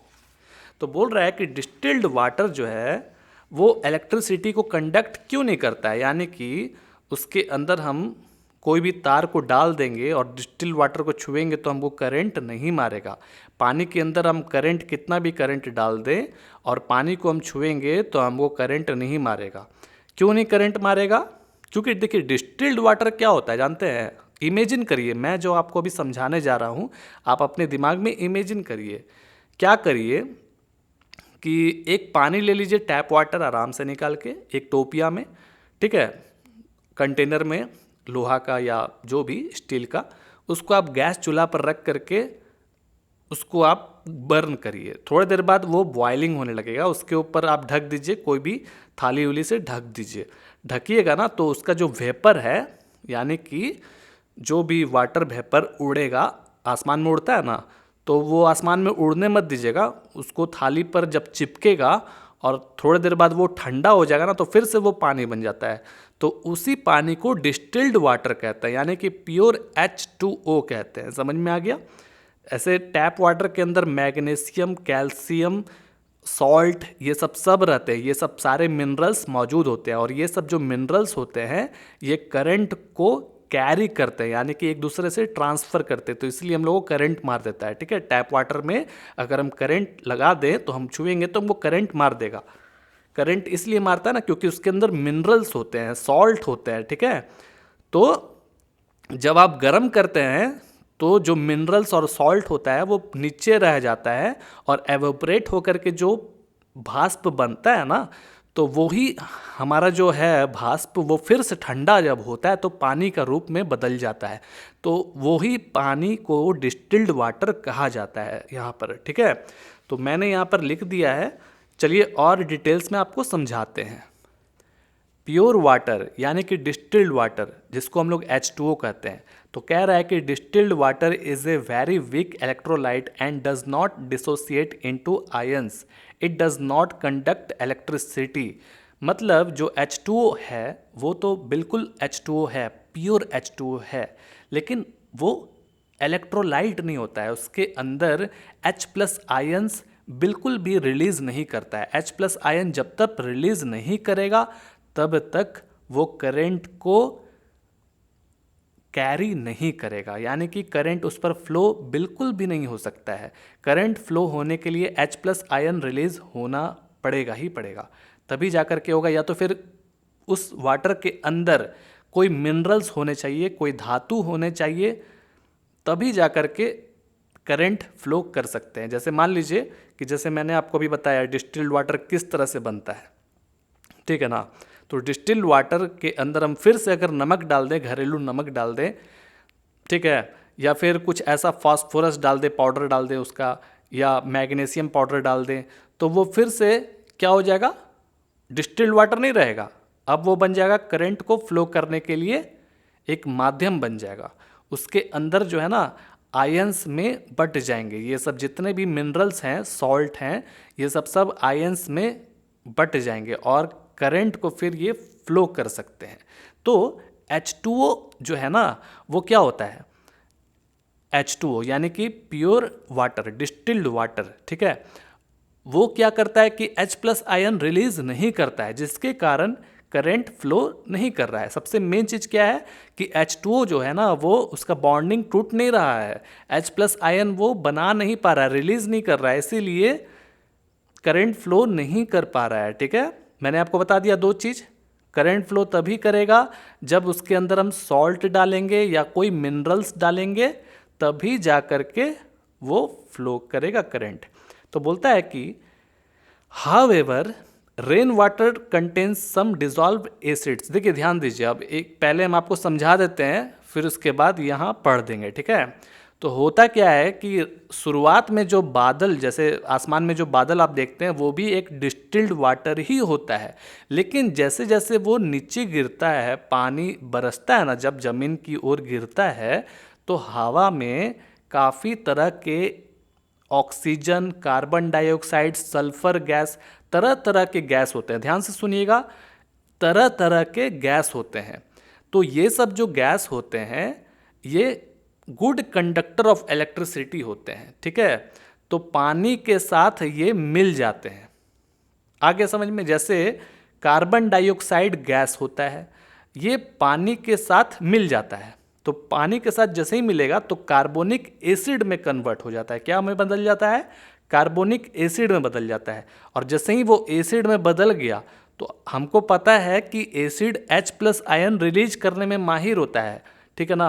तो जैसे ही वो H प्लस आयन रिलीज करेगा तो फिर वो गुड कंडक्टर ऑफ इलेक्ट्रिसिटी हो जाएगा। समझ में आ गया? ये सब चीज़ जो मैं आपको बता रहा हूँ ये बहुत ही अच्छा और मज़ेदार सा चीज़ है। तो इसी तरह से हवा में सल्फर गैस भी होता है दोस्तों। तो सल्फर गैस जो है पानी के साथ जब मिलता है तो सल्फरस एसिड बन जाता है, H2SO3 बन जाता है। समझ में आ गया? तो H2SO3 जो है या कार्बोनिक एसिड, ये सब गुड कंडक्टर ऑफ इलेक्ट्रिसिटी होता है। तो यही कह रहा है कि जो पानी जो बरसता है, रेन वाटर जो होते हैं, वो भी गुड कंडक्टर ऑफ इलेक्ट्रिसिटी ही होते हैं। शुरुआत में जब आसमान में रहता है तब वो डिस्टिल्ड वाटर ही रहता है, लेकिन जब धीरे धीरे जब नीचे गिरते जाता है तब वो संपर्क करता है तरह तरह के गैस से, तब वो गुड कंडक्टर ऑफ इलेक्ट्रिसिटी बन जाता है। उम्मीद करते हैं आपको समझ में आ गया होगा, ठीक है। तो इसी तरह से यहाँ पर पढ़ देते हैं हम आपको समझाने के लिए। Rain water contains some dissolve acids like carbonic acid and sulphurous acids. Actually air contains traces of both CO2 and SO2 gases which dissolve in rainwater to produce these acids. As a result, water becomes acidulated and gets ionized easily. तो बोल रहा है कि water जो है ना वो आराम से आयोनाइज्ड हो जाता है। Therefore rain water conduct electricity. Clear है? समझ में आ गया? इस तरह से आपको लिखना है, आसान था। 8 नंबर में कह रहा है कि why do acid not so acidic behaviour in the absence of water. देखिए, आपने एसिड का यूज किया है क्या? एसिड का आपने यूज ज़्यादातर टॉयलेट क्लीनिंग में करते होंगे। तो आप किसी से भी सुने होंगे कि अगर जैसे मान लीजिए बाथरूम है हमारा, ठीक है, आप उसको साफ़ करना चाहते हैं तो आप एसिड को यूं ही आप इस तरह से आप गिरा देंगे तो देखेंगे कि कहीं भी बुलबुला जो है, रिएक्शन जिसको कहते हैं हम लोग, वो कहीं भी आपको दिखेगा नहीं, एकदम आराम से शांति से ऐसा पड़ा दिखेगा। तो आप बड़े लोगों से सुनते होंगे कि भाई अगर टॉयलेट साफ़ करना है, मैं एक बात कह रहा हूँ, एक एग्जांपल बता रहा हूँ आपको, क्योंकि मैंने ऐसा चीज़ देखा है कई बार। आप घर में किसी भी चीज़ को, फ्लोराइड को आप साफ़ करते हो तो क्या चीज़ से साफ़ करते हो? एसिड से। तो उसमें आपने क्या करता है, सबसे पहले हल्का हल्का पानी आप ऊपर से ऐसे ऐसे करके डाल देते हो, थोड़ा सा पानी, पूरा नहीं, पूरा अगर ढेर सारा पानी डाल देंगे तो क्या होगा कि एसिड का पावर कमज़ोर हो जाएगा। तो अच्छे से रिएक्शन जो करना चाहिए, बहुत ही खतरनाक तरीके से रिएक्शन करना चाहिए, तो वो नहीं कर पाता है। तो इसीलिए हम उसको हल्का हल्का पानी डालकर नमी खाली सिर्फ कर देते हैं। और जैसे ही नमी आप करते हैं तो अब एसिड डालते हैं ना, तो वो बहुत ही तेज़ी से रिएक्शन करता है अच्छे तरीके से, ठीक है। तो नमी करना पड़ता है। तो नमी का मतलब कि आपको थोड़ा सा पानी डालना पड़ेगा। तो वही बोल रहा है कि हल्का सा पानी तो आपको डालना ही पड़ेगा। तो बोल रहा है कि एसिड जो है ना रिएक्शन क्यों नहीं करता है बिना पानी के, ये चीज़ कहना चाह रहा है। तो आपने एसिड बेसिस सॉल्ट के अंदर ही इसी चैप्टर में पढ़ा है red litmus paper, blue litmus paper. तो आपने लिटमस पेपर, अगर आप सूखा लिटमस पेपर लेकर के आएंगे और जो हमारा HCl गैस होता है ना, HCl गैस को अगर आप सूखा लिटमस पेपर ऐसे रखेंगे ना तो देखेंगे कि लिटमस पेपर का कलर कोई भी चेंज नहीं होगा, यानी कि रिएक्शन नहीं कर पा रहा है वो। तो इसीलिए हम लोग क्या करते हैं, लिटमस पेपर को थोड़ा सा हल्का सा पानी से भिंगा लेते हैं और वो गैस को जब फ्लो कराएंगे तो देखेंगे कि लिटमस पेपर का जो कलर है वो चेंज हो जाएगा, रेड हो जाएगा, रेड, ठीक है। तो कभी भी एसिड जो है ना वो रिएक्शन करता है पानी के साथ ही, हल्का सा पानी तो रहना चाहिए। आपने देखा होगा कि डाइल्यूट का बात किया जाता है, एक्वस का बात किया जाता है। एक्वस और डाइल्यूट का क्यों बात किया जाता है जानते हैं? क्योंकि पानी मिलाना ज़रूरी है, ठीक है, तभी वो एसिडिक अपना नेचर दिखलाएगा। क्लियर है? अब इसको हम कैसे लिखेंगे, देखिए, कह रहा है कि an acid gets dissociated into ions. जैसा कि हम लोग को मालूम है कि एसिड के अंदर आयंस होता है, खास करके H प्लस आयंस ही तो होता है जो रिलीज करता है। तो H प्लस आयंस तभी रिलीज करेगा जब वो वाटर के कांटेक्ट में आएगा। तो चलिए लिखते हैं, देखिए, dissociated into ions only in aqueous solution. Aqueous का मतलब कि उसमें पानी तो रहना ही चाहिए। इन the presence of water means N acid releases H plus ions और shows acidic behaviour only in the presence of water. Example hydrogen chloride gas. अच्छा, यहाँ पर देखिए हाइड्रोजन HCl गैस का बारे में बात किया जा रहा है। Does not turn blue litmus red, मतलब कि ब्लू लिटमस पेपर था वो रेड में कन्वर्ट नहीं होगा। ठीक है, अगर आप सिंपल बिना पानी के लिटमस पेपर को आप रखेंगे और हाइड्रोजन गैस उस पर फ्लो कराएंगे तो देखेंगे कि वो ब्लू लिटमस पेपर रेड में नहीं बदलेगा। समझ में आ गया। फिर कह रहा है however hydrochloric acid can do so since it release H plus ions. ठीक है, समझ में आ गया। मतलब कि बिना पानी के मतलब कि बिना पानी के H प्लस आयंस रिलीज नहीं कर सकता है। मतलब आयंस रिलीज नहीं करेगा तो एसिड का बिहेवियर दिखेगा ही नहीं। सबसे मेन चीज क्या होता है, H प्लस आयन रिलीज करना। तो एसिड के अंदर जो H प्लस आयन का जो बॉन्ड होता है ना दोस्तों, वो तभी टूटता है जब हम उसको पानी में मिलाते हैं। ठीक है, तभी वो मतलब कि H प्लस आयन रिलीज करेगा। क्लियर है। H प्लस आयन जैसे ही वो रिलीज कर दिया, समझ लीजिए कि वो रिएक्शन कर गया। अब 9 नंबर देखिए क्या कह रहा है।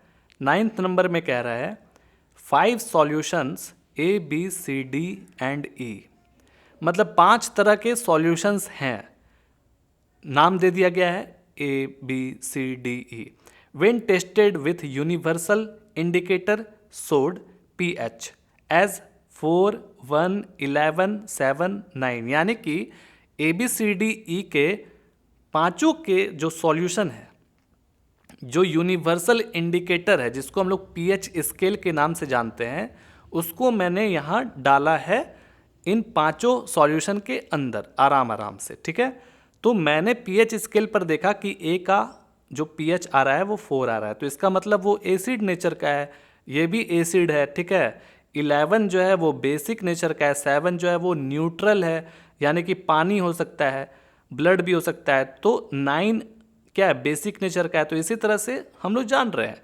अब बोल रहा है कि A जो है न्यूट्रल है, ध्यान से सुनिए। तो आप बताइए कौन सा सॉल्यूशन है जी, विच सॉल्यूशन इज न्यूट्रल। तो 7, जो हमारा जो 7 है वो क्या है, न्यूट्रल है। तो इसको आप कैसे लिखेंगे, एकदम हलवा जैसा सवाल है दोस्तों, बहुत ही ईजी है। हम लोग को pH स्केल के बारे में जानकारी है ना, अभी पीछे आपको दिखलाए भी थे pH स्केल क्या होता है। ठीक है ना, pH स्केल फिर से दिखला दे क्या, चलिए दिखा देते हैं। पेज नंबर इसमें आ जाइए 26 में, देखिए यहाँ पर pH स्केल है। मैंने शुरू में भी बताया था 0 से लेकर 14 तक होता है, इसका मिडिल होता है 7। 7 को प्योर वाटर यानी कि न्यूट्रल कहते हैं। ठीक है, ना ही एसिड नेचर का ना ही बेसिक नेचर का। इधर का जो ब्लू ब्लू देख रहे हैं, जैसे जैसे जाते जाएंगे डार्क ब्लू होते जाएगा। डार्क ब्लू का मतलब हाईली बेसिक नेचर का है, और जब रेड बहुत रेड दिखेगा तो इसका मतलब हाईली एसिडिक है। समझ में आ गया।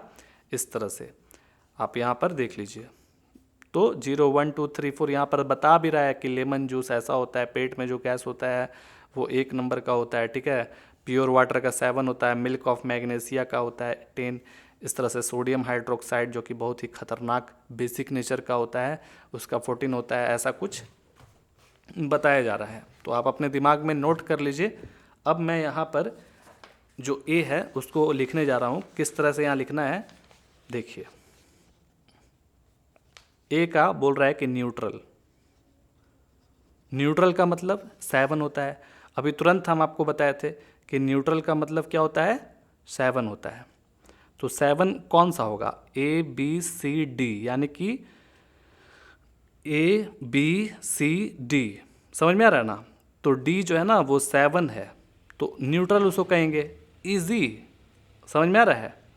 तो लिखेंगे d with pH equal to 7। ठीक है। अब इसी तरह से यहाँ पर बी का लिखिए, स्ट्रांगली एल्कलाइन बोल रहा है, स्ट्रांगली एल्कलाइन। देखिए बेस का दूसरा नाम एल्कलाइन होता है, याद रखिएगा, यानी कि एल्कलाइन को बेस भी कहते हैं। क्लियर है? तो आप देख रहे हैं कि सबसे ज़्यादा स्ट्रांगली एल्कलाइन 11 है।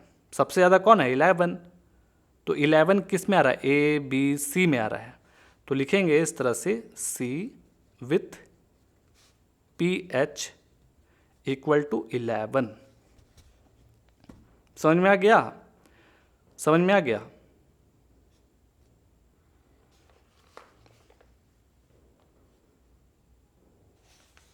चलिए तो फिर सी में देखते हैं। स्ट्रांगली एसिडिक बोल रहा है,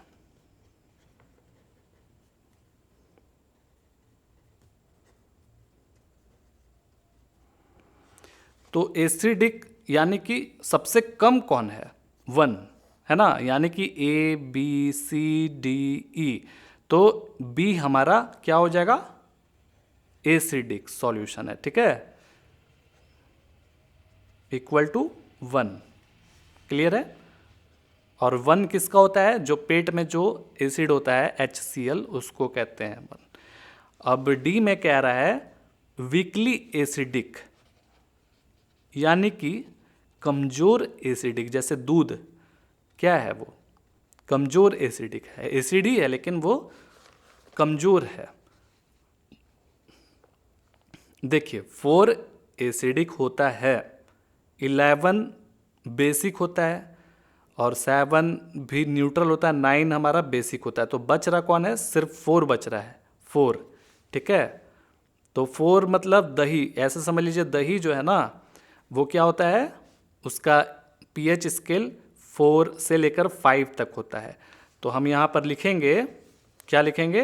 1 2 आ रहा है ना, यानी कि बी, सॉरी दोस्तों, ए आ रहा है ना, ए आ रहा है। बी इजी है, थोड़ा कंफ्यूज हो गए हम। pH equal to 4। ठीक है, अब ई में कह रहा है वीकली एल्कलाइन,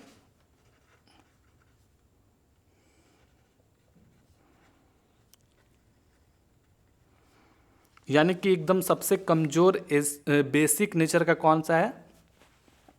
तो वो सिंपल सा बात, लास्ट बचा हुआ 9 वही है।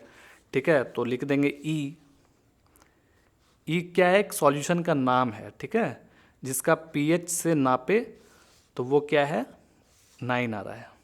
इस तरह से ये ऐसा करके ये इतना था। ठीक है, अब इसी में कह रहा है कि arrange the pH in increasing order of hydrogen ion concentration, यानी कि pH स्केल पर जिसके सबसे ज़्यादा वैल्यूज़ हैं उनको पहले लिखना है, फिर उसके बाद के लिखने हैं। यानी कि मैंने क्या देखा कि सबसे ज़्यादा 11 आया था, तो C जो है वो इंक्रीजिंग में आ रहा है। ठीक है, फिर उसके बाद 9 है, तो इसको हम लोग E बोलेंगे। फिर उसके बाद कौन है? 7, यानी कि D, फिर A, फिर B। इस तरह से अरेंज करके दिखलाना था, काम खत्म हो गया। 10th नंबर में कह रहा है equal length of magnesium ribbons are taken in test tube A and B। देखिए 2 टेस्ट ट्यूब है और दोनों में इक्वल लेंथ, यानी कि मैग्नीशियम रिबन जो होता है वो सॉलिड शेप का होता है। ये मान लीजिए मैग्नीशियम रिबन है, इसी तरह से जितना यहाँ है उतना यहाँ पर भी है और दोनों को टेस्ट ट्यूब में डाला गया है। टेस्ट ट्यूब नंबर A है और टेस्ट ट्यूब नंबर B है। ठीक है, फिर बोल रहा है कि hydrochloric acid is added to test tube A while acetic acid is added to test tube B, यानी कि दोनों टेस्ट ट्यूब में क्या है? मैग्नीशियम रिबन तो है ही, दोनों के अंदर 2 अलग अलग एसिड डाले गए हैं। पहला में हाइड्रोक्लोरिक एसिड जो कि काफ़ी स्ट्रॉन्ग एसिड होता है और दूसरा में एसिटिक एसिड होता है जो अचार बनाने में, टोमेटो सॉस बनाने में काम में आता है। तो ये काफ़ी कमज़ोर एसिड होता है, एसिटिक एसिड। समझ में आ गया? आ गया समझ में? तो दोनों में हम डाल दिए ठीक है, तो फिर आगे क्या कहता है? कह रहा है कि amount and concentration taken of both the acids are same, यानी कि दोनों का जो कॉन्सेंट्रेशन और अमाउंट्स है, यानी कि जितना इसके अंदर डाला गया है उतना ही इसके अंदर भी डाला गया है। ठीक है, और कॉन्सेंट्रेशन दोनों का सेम है, लेकिन पावर दोनों का अलग अलग है। एक HCl है और दूसरा एसिटिक एसिड है, दोनों का पावर अलग अलग होता है। क्यों अलग अलग होता है आपको समझा रहे हैं अभी, देखिए ध्यान दीजिए। अब क्या कह रहा है कि in which test tube will the fizzing occur more vigorously and why, यानी कि दोनों में आप सबसे ज़्यादा तेज़ी से एकदम खतरनाक तरीके से रिएक्शन, जिसको एकदम देख रहे होंगे एकदम प्रोसेस करके आवाज़ कर रहा है, ऐसा भयंकर तरीके से रिएक्शन किस में हो रहा है? तो आप ही सोचिए, ये कॉमन सेंस वाला सवाल है भाई। हाइड्रोक्लोरिक एसिड सबसे खतरनाक एसिड होता है, उसको अगर आप मेटल, यानी कि मैग्नीशियम रिबन क्या है, एक मेटल ही तो है, उसको आप रिएक्शन जब कराएंगे तो क्या होगा? बहुत ही खतरनाक तरीके से रिएक्शन होगा ना। एसिटिक एसिड तो बहुत ही कमज़ोर है, आपको रिएक्शन होता हुआ दिखेगा भी नहीं, ठीक है ना। तो वही कह रहा है कि किस में हो रहा है, तो हम जान ही रहे हैं कि हाइड्रोक्लोरिक में होगा। तो ऐसा क्यों हो रहा है वो भी आप बताएं। देखिए हम यहाँ पर लिख दिए हैं, fizzing in the reaction is due to the evolution of hydrogen gas by the action of metal on the acid. देखिए मैग्नीशियम क्या है, एक मेटल है, और एसिड के साथ इसको रिएक्शन कराया जा रहा है, दो अलग अलग एसिड के साथ रिएक्शन कराया जा रहा है। मैग्नीशियम और हाइड्रोक्लोरिक एसिड को रिएक्शन कराया मैंने, तो मैग्नीशियम का हाईली रिएक्टिव मेटल है हाइड्रोजन से, तो हाइड्रोजन को वो डिस्प्लेस कर देगा, MgCl2 बना देगा, ठीक है, यानी कि मैग्नीशियम क्लोराइड बना देगा और हाइड्रोजन गैस रिलीज हो जाएगा। इसी तरह से मैग्नीशियम एसिटिक एसिड जो कि CH3COOH के साथ रिएक्शन करता है, तो एसिड ये क्या बन गया, इस तरह से बन गया। तो आपने क्या देखा कि HCl acid is a stronger acid than acetic acid, अभी बताया था मैंने। फिजिंग ऑकर्स मोर रेडली, ठीक है, in tube A then in tube B, मतलब ट्यूब ए में ज़्यादा खतरनाक तरीके से रिएक्शन होगा, विगोरसली जो है ना, ट्यूब ए के अंदर बहुत ही खतरनाक तरीके से रिएक्शन होगा ट्यूब बी के मुताबिक। ट्यूब बी में बहुत ही कम होगा, ठीक है ना, मतलब बहुत ही कम, आपको दिखेगा ही नहीं। तो कह रहा है कि actual hydrogen gas will evolve at more brisk speed in test tube A, मतलब हाइड्रोजन गैस जो है ना काफ़ी तेज़ी से बाहर निकलेगा टेस्ट ट्यूब ए, मतलब हाइड्रोक्लोरिक एसिड के साथ जब रिएक्शन करेगा मैग्नीशियम, तो काफ़ी तेज़ी से रिएक्शन करेगा। तो जब तेज़ी से रिएक्शन करेगा तो हाइड्रोजन गैस काफ़ी जल्दी इवॉल्व होगा, बाहर निकलेगा, ठीक है ना। तो वही कहना चाह रहा है। और आप टेस्ट ट्यूब में आप देखेंगे कि बहुत हल्का हल्का एकदम नामात्र का हाइड्रोजन गैस रिलीज करेगा, ठीक है ना। बस यही था, अगला सवाल देखते हैं। अब बहुत ही मज़ेदार जैसा सवाल है। क्या कह रहा है कि fresh milk has a pH of 6, how do you think the pH will change as it turns into curd, explain your answer.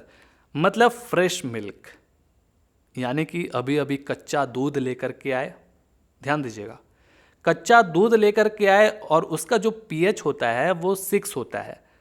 7 क्या होता है, वाटर का होता है, यानी कि न्यूट्रलाइज, और 7 के जस्ट एक पहले यानी कि 6, यानी कि स्लाइटली एसिडिक नेचर का होता है कच्चा दूध। समझ में आ गया, जिसको हम लोग फ्रेश मिल्क के नाम से जानते हैं। तो फ्रेश मिल्क जो है वो हल्का सा खट्टा होता है, एकदम हल्का, यानी कि एसिडिक नेचर का होता है, स्लाइटली एसिडिक नेचर का होता है। अब आ गया समझ में, आ गया समझ में, ठीक है।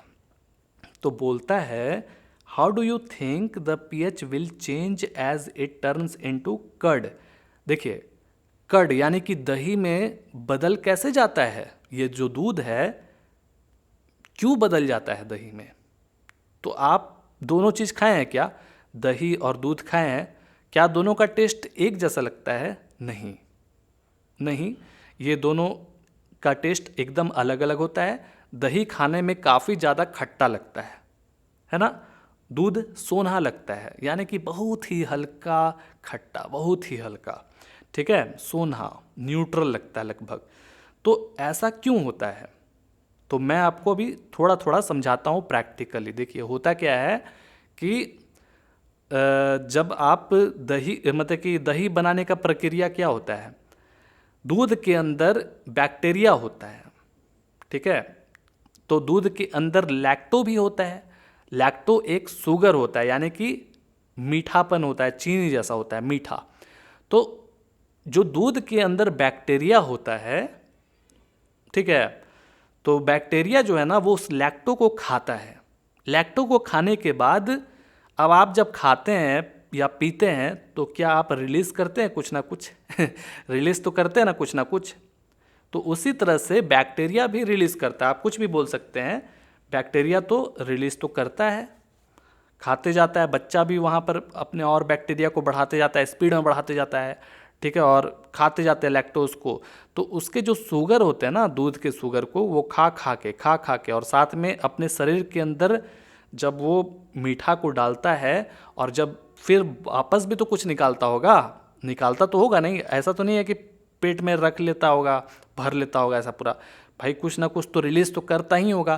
तो जो वो रिलीज करता है वो एसिडिक नेचर का होता है। क्या नेचर का होता है? एसिडिक नेचर का होता है। तो उसी तरह से लाखों करोड़ों बैक्टीरिया जो होते हैं वो एक साथ रिलीज करते जाते हैं, एकदम तेजी से रिएक्शन करते हैं, रिलीज करते जाते हैं, शुगर को खाते रहते हैं, दूध के जो शुगर होते हैं उसको खाते रहते हैं, और जो रिलीज करते हैं वो एसिडिक नेचर के होते हैं। तो इसी तरह से जो दूध का प्रोटीन होता है वो आपस में चिपक जाता है, ठीक है। चिपकने के बाद वो पूरा एसिडिक नेचर का दूध हो जाता है। दूध पहले 6 रहता है पीएच स्केल के हिसाब से, जब वो एसिडिक में बदलता है तो 4 से 5 पीएच के लगभग में आ जाता है, ठीक है। कभी कभी आप दही को देखते होंगे कि मीठा भी लगता है, कभी बहुत खट्टा लगता है। तो अगर आप जितना देर तक उसको आप हवा में रख देंगे, बाहर खुले हवा में रख देंगे, तो वो और ज़्यादा खट्टा होते चला जाएगा, ठीक है। तो जितना ज़्यादा खट्टा दूध दही रहेगा वो समझ लीजिए कि उसके अंदर काफ़ी ज़्यादा बैक्टीरिया है, ठीक है। और ये बैक्टीरिया कुछ हार्म नहीं करता है, बल्कि हम लोग को बहुत प्रॉफिट, बहुत ज़्यादा प्रॉफिट, एक तरह से दूध से भी ज़्यादा प्रॉफिट दही को खाने में होता है, ठीक है। तो इसका जो आंसर है वो मैं आपको समझाता हूँ। बहुत सी मज़ेदार सवाल सा था। कह रहा है कि when milk changes into curd the pH decreases. मैंने अभी क्या बताया कि जब दूध का पीएच 6 है तो दही जब वो बनता है तो कम हो जाता है, 4 या फिर 5 हो जाता है, तो डिक्रीज कर जाता है, जिसको खाने के बाद आपको शॉवर, यानी कि शॉवर जैसा लगता है, खट्टा लगता है ना जी, काफ़ी खट्टा लगता है दही खाने में।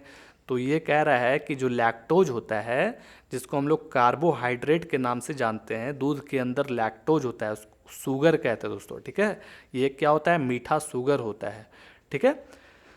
तो ये दूध के अंदर मौजूद होते हैं, present in milk gets converted into lactic acid, ठीक है। बैक्टीरिया जो है, वो बैक्टीरिया का नाम हमको याद नहीं आ रहा है, लैक्टे इसी तरह से कुछ नाम है दोस्तों, लेकिन मान के चलिए बैक्टीरिया ही रहता है, लैक्ट से ही रिलेटेड आता है, ठीक है। तो वो जब रिलीज़ करता है अपने बॉडी से, लगातार रिलीज़ करते जाता है, तो पूरे दूध को वो एसिडिक नेचर का बना देता है, ठीक है। As more of acid is formed pH of the medium decreases.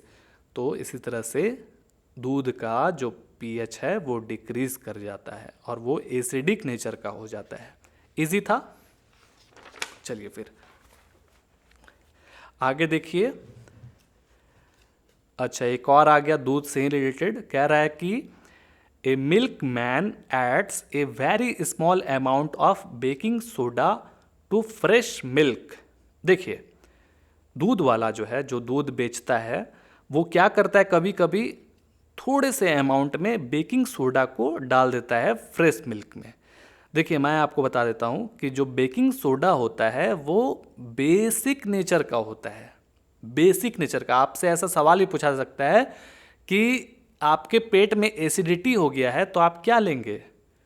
तो बेकिंग सोडा लेंगे। बेकिंग सोडा बेसिक नेचर का होता है, वो हमारे पेट में जब जाता है तो एसिड और बेस आपस में रिएक्शन करके न्यूट्रलाइज कर देता है, ठीक है। तो एंटासिड भी कहते हैं बेकिंग सोडा को। तो बेकिंग सोडा को जब आप मिलाएंगे दूध के अंदर, ठीक है, और दूध का पीएच स्केल 6 है, मान लीजिए 6 है, तो बेकिंग सोडा जाने के बाद उसका जो नेचर है वो 7.5 हो जाएगा, यानी कि दूध जो है वो बेसिक नेचर का हो जाएगा, ठीक है। तो अब सवालों पर आते हैं, क्या कहता है, why does he shift the pH of the fresh milk from 6 to slightly alkaline. यानी कि जब फ्रेश मिल्क का पीएच 6 था तो फिर वो स्लाइटली एल्कलाइन मतलब 8, यस 8.5 हो गया होगा, क्योंकि 7 को तो न्यूट्रलाइज करते हैं। तो वो 8 या 8.5 क्यों बनाया जा रहा है? पता है क्यों ऐसा बनाया जा रहा है? क्योंकि दूध जो है वो खराब ना हो, यानी कि दूध जो है दही ना बने। बात यह है, ऐसा नहीं है कि फिर वो दही नहीं बन सकता है, बन सकता है, लेकिन टाइम ज़्यादा लग जाएगा। बैक्टीरिया अपना पॉपुलेशन काफ़ी ज़्यादा बढ़ाएगा, काफ़ी ज़्यादा लैक्टोज खाएगा उस दूध से, काफ़ी टाइम लग जाएगा, ठीक है, उसको कर्ड बनाने में, यानी कि 2 दिन 3 दिन भी लग सकता है। तो इससे क्या हम समझे कि दूध हमारा खट्टा ना हो, खराब ना हो, मतलब खराब तो नहीं होता है, बस खट्टा ना हो, एसिडिक नेचर का ना हो, इसीलिए ये बेकिंग सोडा को डाला जाता है, ठीक है। चलिए मैं इसका आंसर लिख दिया हूँ, 12 का A number. We know that fresh milk is slightly acidic due to present of lactic acid and its pH is 6। Upon standing its pH slowly decreases. जैसे फ्रेश मिल्क को आप ऐसे ही खुले में रख देंगे तो वो धीरे धीरे करके उसका जो पीएच है वो डिक्रीज करता है, यानी कि दूध खट्टा होने लग जाता है, ठीक है।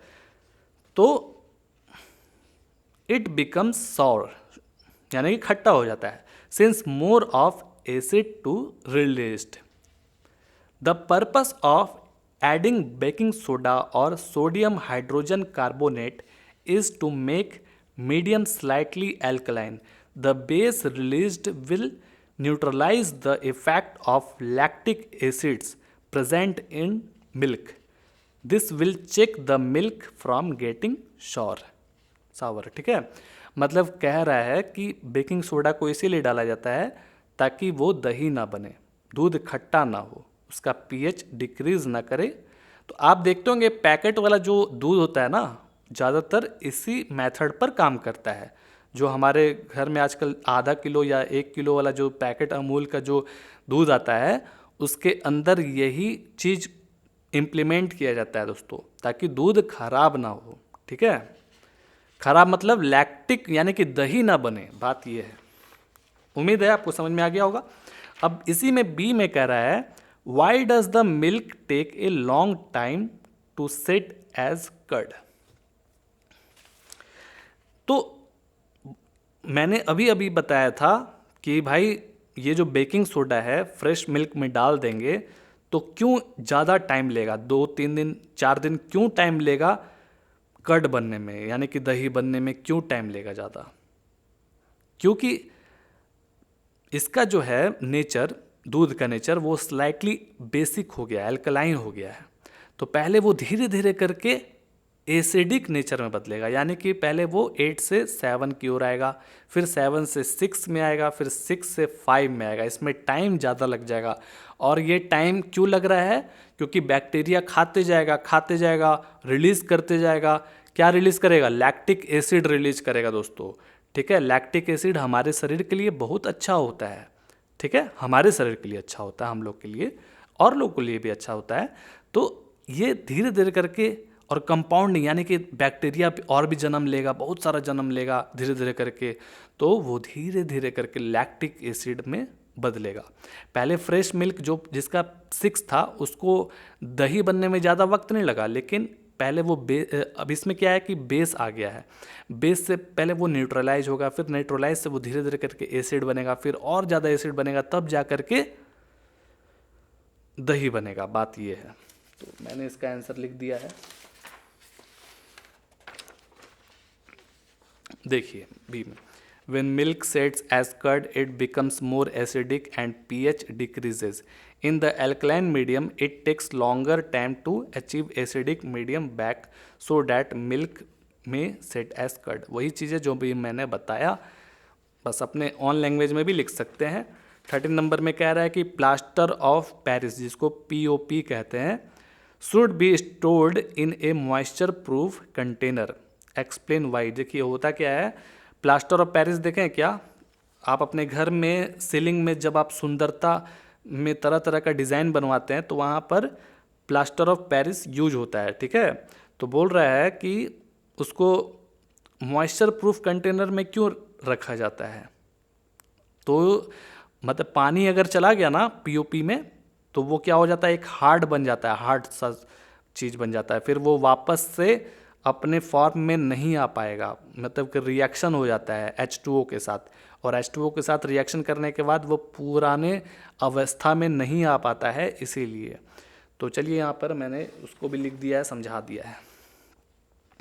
In the presence of moisture plaster of Paris gets hydrated, यानी कि उसके अंदर पानी मिक्स हो जाएगा फिर, and changes to gypsum which is a hard mass. फिर जिप्सम से वो वापस प्लास्टर ऑफ पेरिस नहीं बन सकता है, ठीक है। तो यहाँ पर समझाया जा रहा है, देख लीजिए, ये हमारा फार्मूलाज है POP का, ठीक है। इस तरह से हाफ ऐसे करके ही होगा, इसको आप 3/2 इस तरह से कर लेंगे। तो कह रहा है ना, ये क्या है हमारा प्लास्टर ऑफ पेरिस का फार्मूला है दोस्तों, और पानी इसके साथ मिला देंगे ना तो वो जिप्सम बन जाएगा, बात ये है, और वो बहुत ही हार्ड बन जाता है। तो जब हार्ड बन जाएगा तो फिर हम कोई भी डिज़ाइन नहीं कर पाएंगे, ठीक है, बात ये है, फिर वो बर्बाद हो जाएगा। तो कह रहा है कि it can be no longer be used for making moulds and statues. POP is kept in moisture proof containers और बैग्स। बस बात यही था कि अगर वो पानी के कांटेक्ट में आएगा तो वो फिर जिप्सम बन जाएगा, सॉलिड बन जाएगा बहुत, फिर हम कोई भी स्टैचू नहीं बना पाएंगे, फिर वो ख़राब हो जाएगा, POP नहीं रहेगा, फिर वो जिप्सम हो जाएगा, बात ये है। चलिए फिर आगे देखते हैं। बोल रहा है ये क्वेश्चन बड़ा ही आसान सा चीज़ है, what is neutralisation reactions, give 2 example. Simple सा बात है, एसिड और बेस आपस में रिएक्शन करता है तो न्यूट्रलाइजेशन रिएक्शन कहते हैं। तो यहाँ लिख दिया मैंने, neutralisation reaction is the reaction between acid and base dissolve in aqueous solution. याद रखिएगा, दोनों एक्वस सॉल्यूशन यानी कि डाइल्यूट रहना चाहिए, दोनों एसिड और बेस दोनों पानी के साथ मिक्स रहना चाहिए, तभी वो रिएक्शन करके, मतलब ऐसे समझिए ना जी आप, कि अगर हम इनो लेंगे, इनो क्या है, एक बेस है, इस तरह से आप पक्का पर रख दीजिए, सूखा पक्का पर, क्या वो रिएक्शन करेगा? नहीं करेगा। लेकिन हम जैसे ही इनो को अपने जीभ पर रखेंगे, जीभ पर H2O तो है ना कहीं हल्का तो नमी तो है ही, जैसे ही आप रिएक्शन मतलब वहाँ रखेंगे ना जीभ पर, तो पटाख से रिएक्शन करेगा, एकदम पुर करके बुलबुला फोड़ेगा, ठीक है। तो वो क्या हो रहा है, पानी के साथ काफ़ी रिएक्शन करता है, बात यह है। सूखा में रिएक्शन नहीं करेगा, एसिड भी नहीं करेगा और बेस भी नहीं करेगा, बात यह है। तो दोनों को पानी में रखना पड़ेगा तभी रिएक्शन करेगा, और जैसे ही रिएक्शन होता है तो क्या होता है, हमारे फिर पेट में वो सॉल्ट बन जाता है और वाटर, यानी कि सॉल्ट और वाटर एकदम अलग अलग मस्त चंगा सा हो जाता है, और एक गैस भी रिलीज करता है, हमारे देखते होंगे मुँह से गैस निकलता है, ठीक है। तो यहाँ पर गैस का जिक्र नहीं किया जा रहा है। तो अभी देखिए ये क्या है, हाइड्रोक्लोरिक एसिड जो हमारे पेट में रहता है, ठीक है, और NaOH हमारे पेट में नहीं रहता है, और एग्जाम्पल भी नहीं सकती, बहुत ही खतरनाक एसिड है दोस्तों, सोडियम हाइड्रोक्साइड, बहुत ही स्ट्रॉन्ग एसिड है ये। तो एक एग्जाम्पल दे दिया गया, चलिए पेट का एग्जाम्पल नहीं देते हैं, एक HCl है और NaOH है, ठीक है, आपस में रिएक्शन किए तो NaCl + H2O बन गया, ठीक है। तो ये कैसे बन गया जानते हैं? देखिए एसिड और बेस रिएक्शन होकर सॉल्ट और वाटर बन जाता है, ठीक है। चलिए फिर HNO3 देखिए, नाइट्रिक एसिड को पोटेशियम हाइड्रोक्साइड के साथ क्या किया गया, रिएक्शन कराया गया, तो ऐसा हो गया। ये एग्जाम्पल आप दे सकते हैं, बहुत सारे एग्जाम्पल, यही नहीं है और भी बहुत सारे हैं। अब 15वां नंबर भी देख लीजिए, कह रहा है कि give 2 important uses of washing soda and baking soda, ठीक है, दोनों सोडा है और दोनों बेसिक नेचर का होता है। तो वॉशिंग सोडा का आप एग्जांपल दे सकते हैं, बड़ा ही सिंपल सा है, ये क्लीनिंग एजेंट होता है वॉशिंग सोडा, मतलब कि आप कपड़ा भी साफ़ कर सकते हैं, घर का फ्लोर भी साफ़ कर सकते हैं। तो बोल रहा है manufacture of glass, soap, paper, caustic soda etc। ये लिख दीजिए as a cleaning agent for domestic purpose. Baking soda का used for preparing cakes. In antacids, अभी मैंने बताया था कि अगर एसिडिटी हो जाता है तो आप बेकिंग सोडा लेंगे तो आपको बहुत ही रिलीफ महसूस होगा। तो वही बोल रहा है reduced acidity in the stomach. ठीक है, इस तरह से था। उम्मीद है आपको समझ में सब आ गया होगा। इस तरह से हमारा कंप्लीटेड हो जाता है। ठीक है, जो भी दिक्कत है ना आप हमें कमेंट करके बताएं। और अगर आप मेरे से लाइव पढ़ना चाहते हैं तो ये नंबर पर मैसेज करें 7979761478। क्लास 10th का साइंस मैथ अगर आप पढ़ना चाहते हैं तो आप पढ़ सकते हैं। मैं यहाँ लाइव आपको पढ़ाऊँगा या फिर रिकॉर्डेड वीडियोस उपलब्ध करा दूँगा। ठीक है, चलिए फिर मिलते हैं दोस्तों।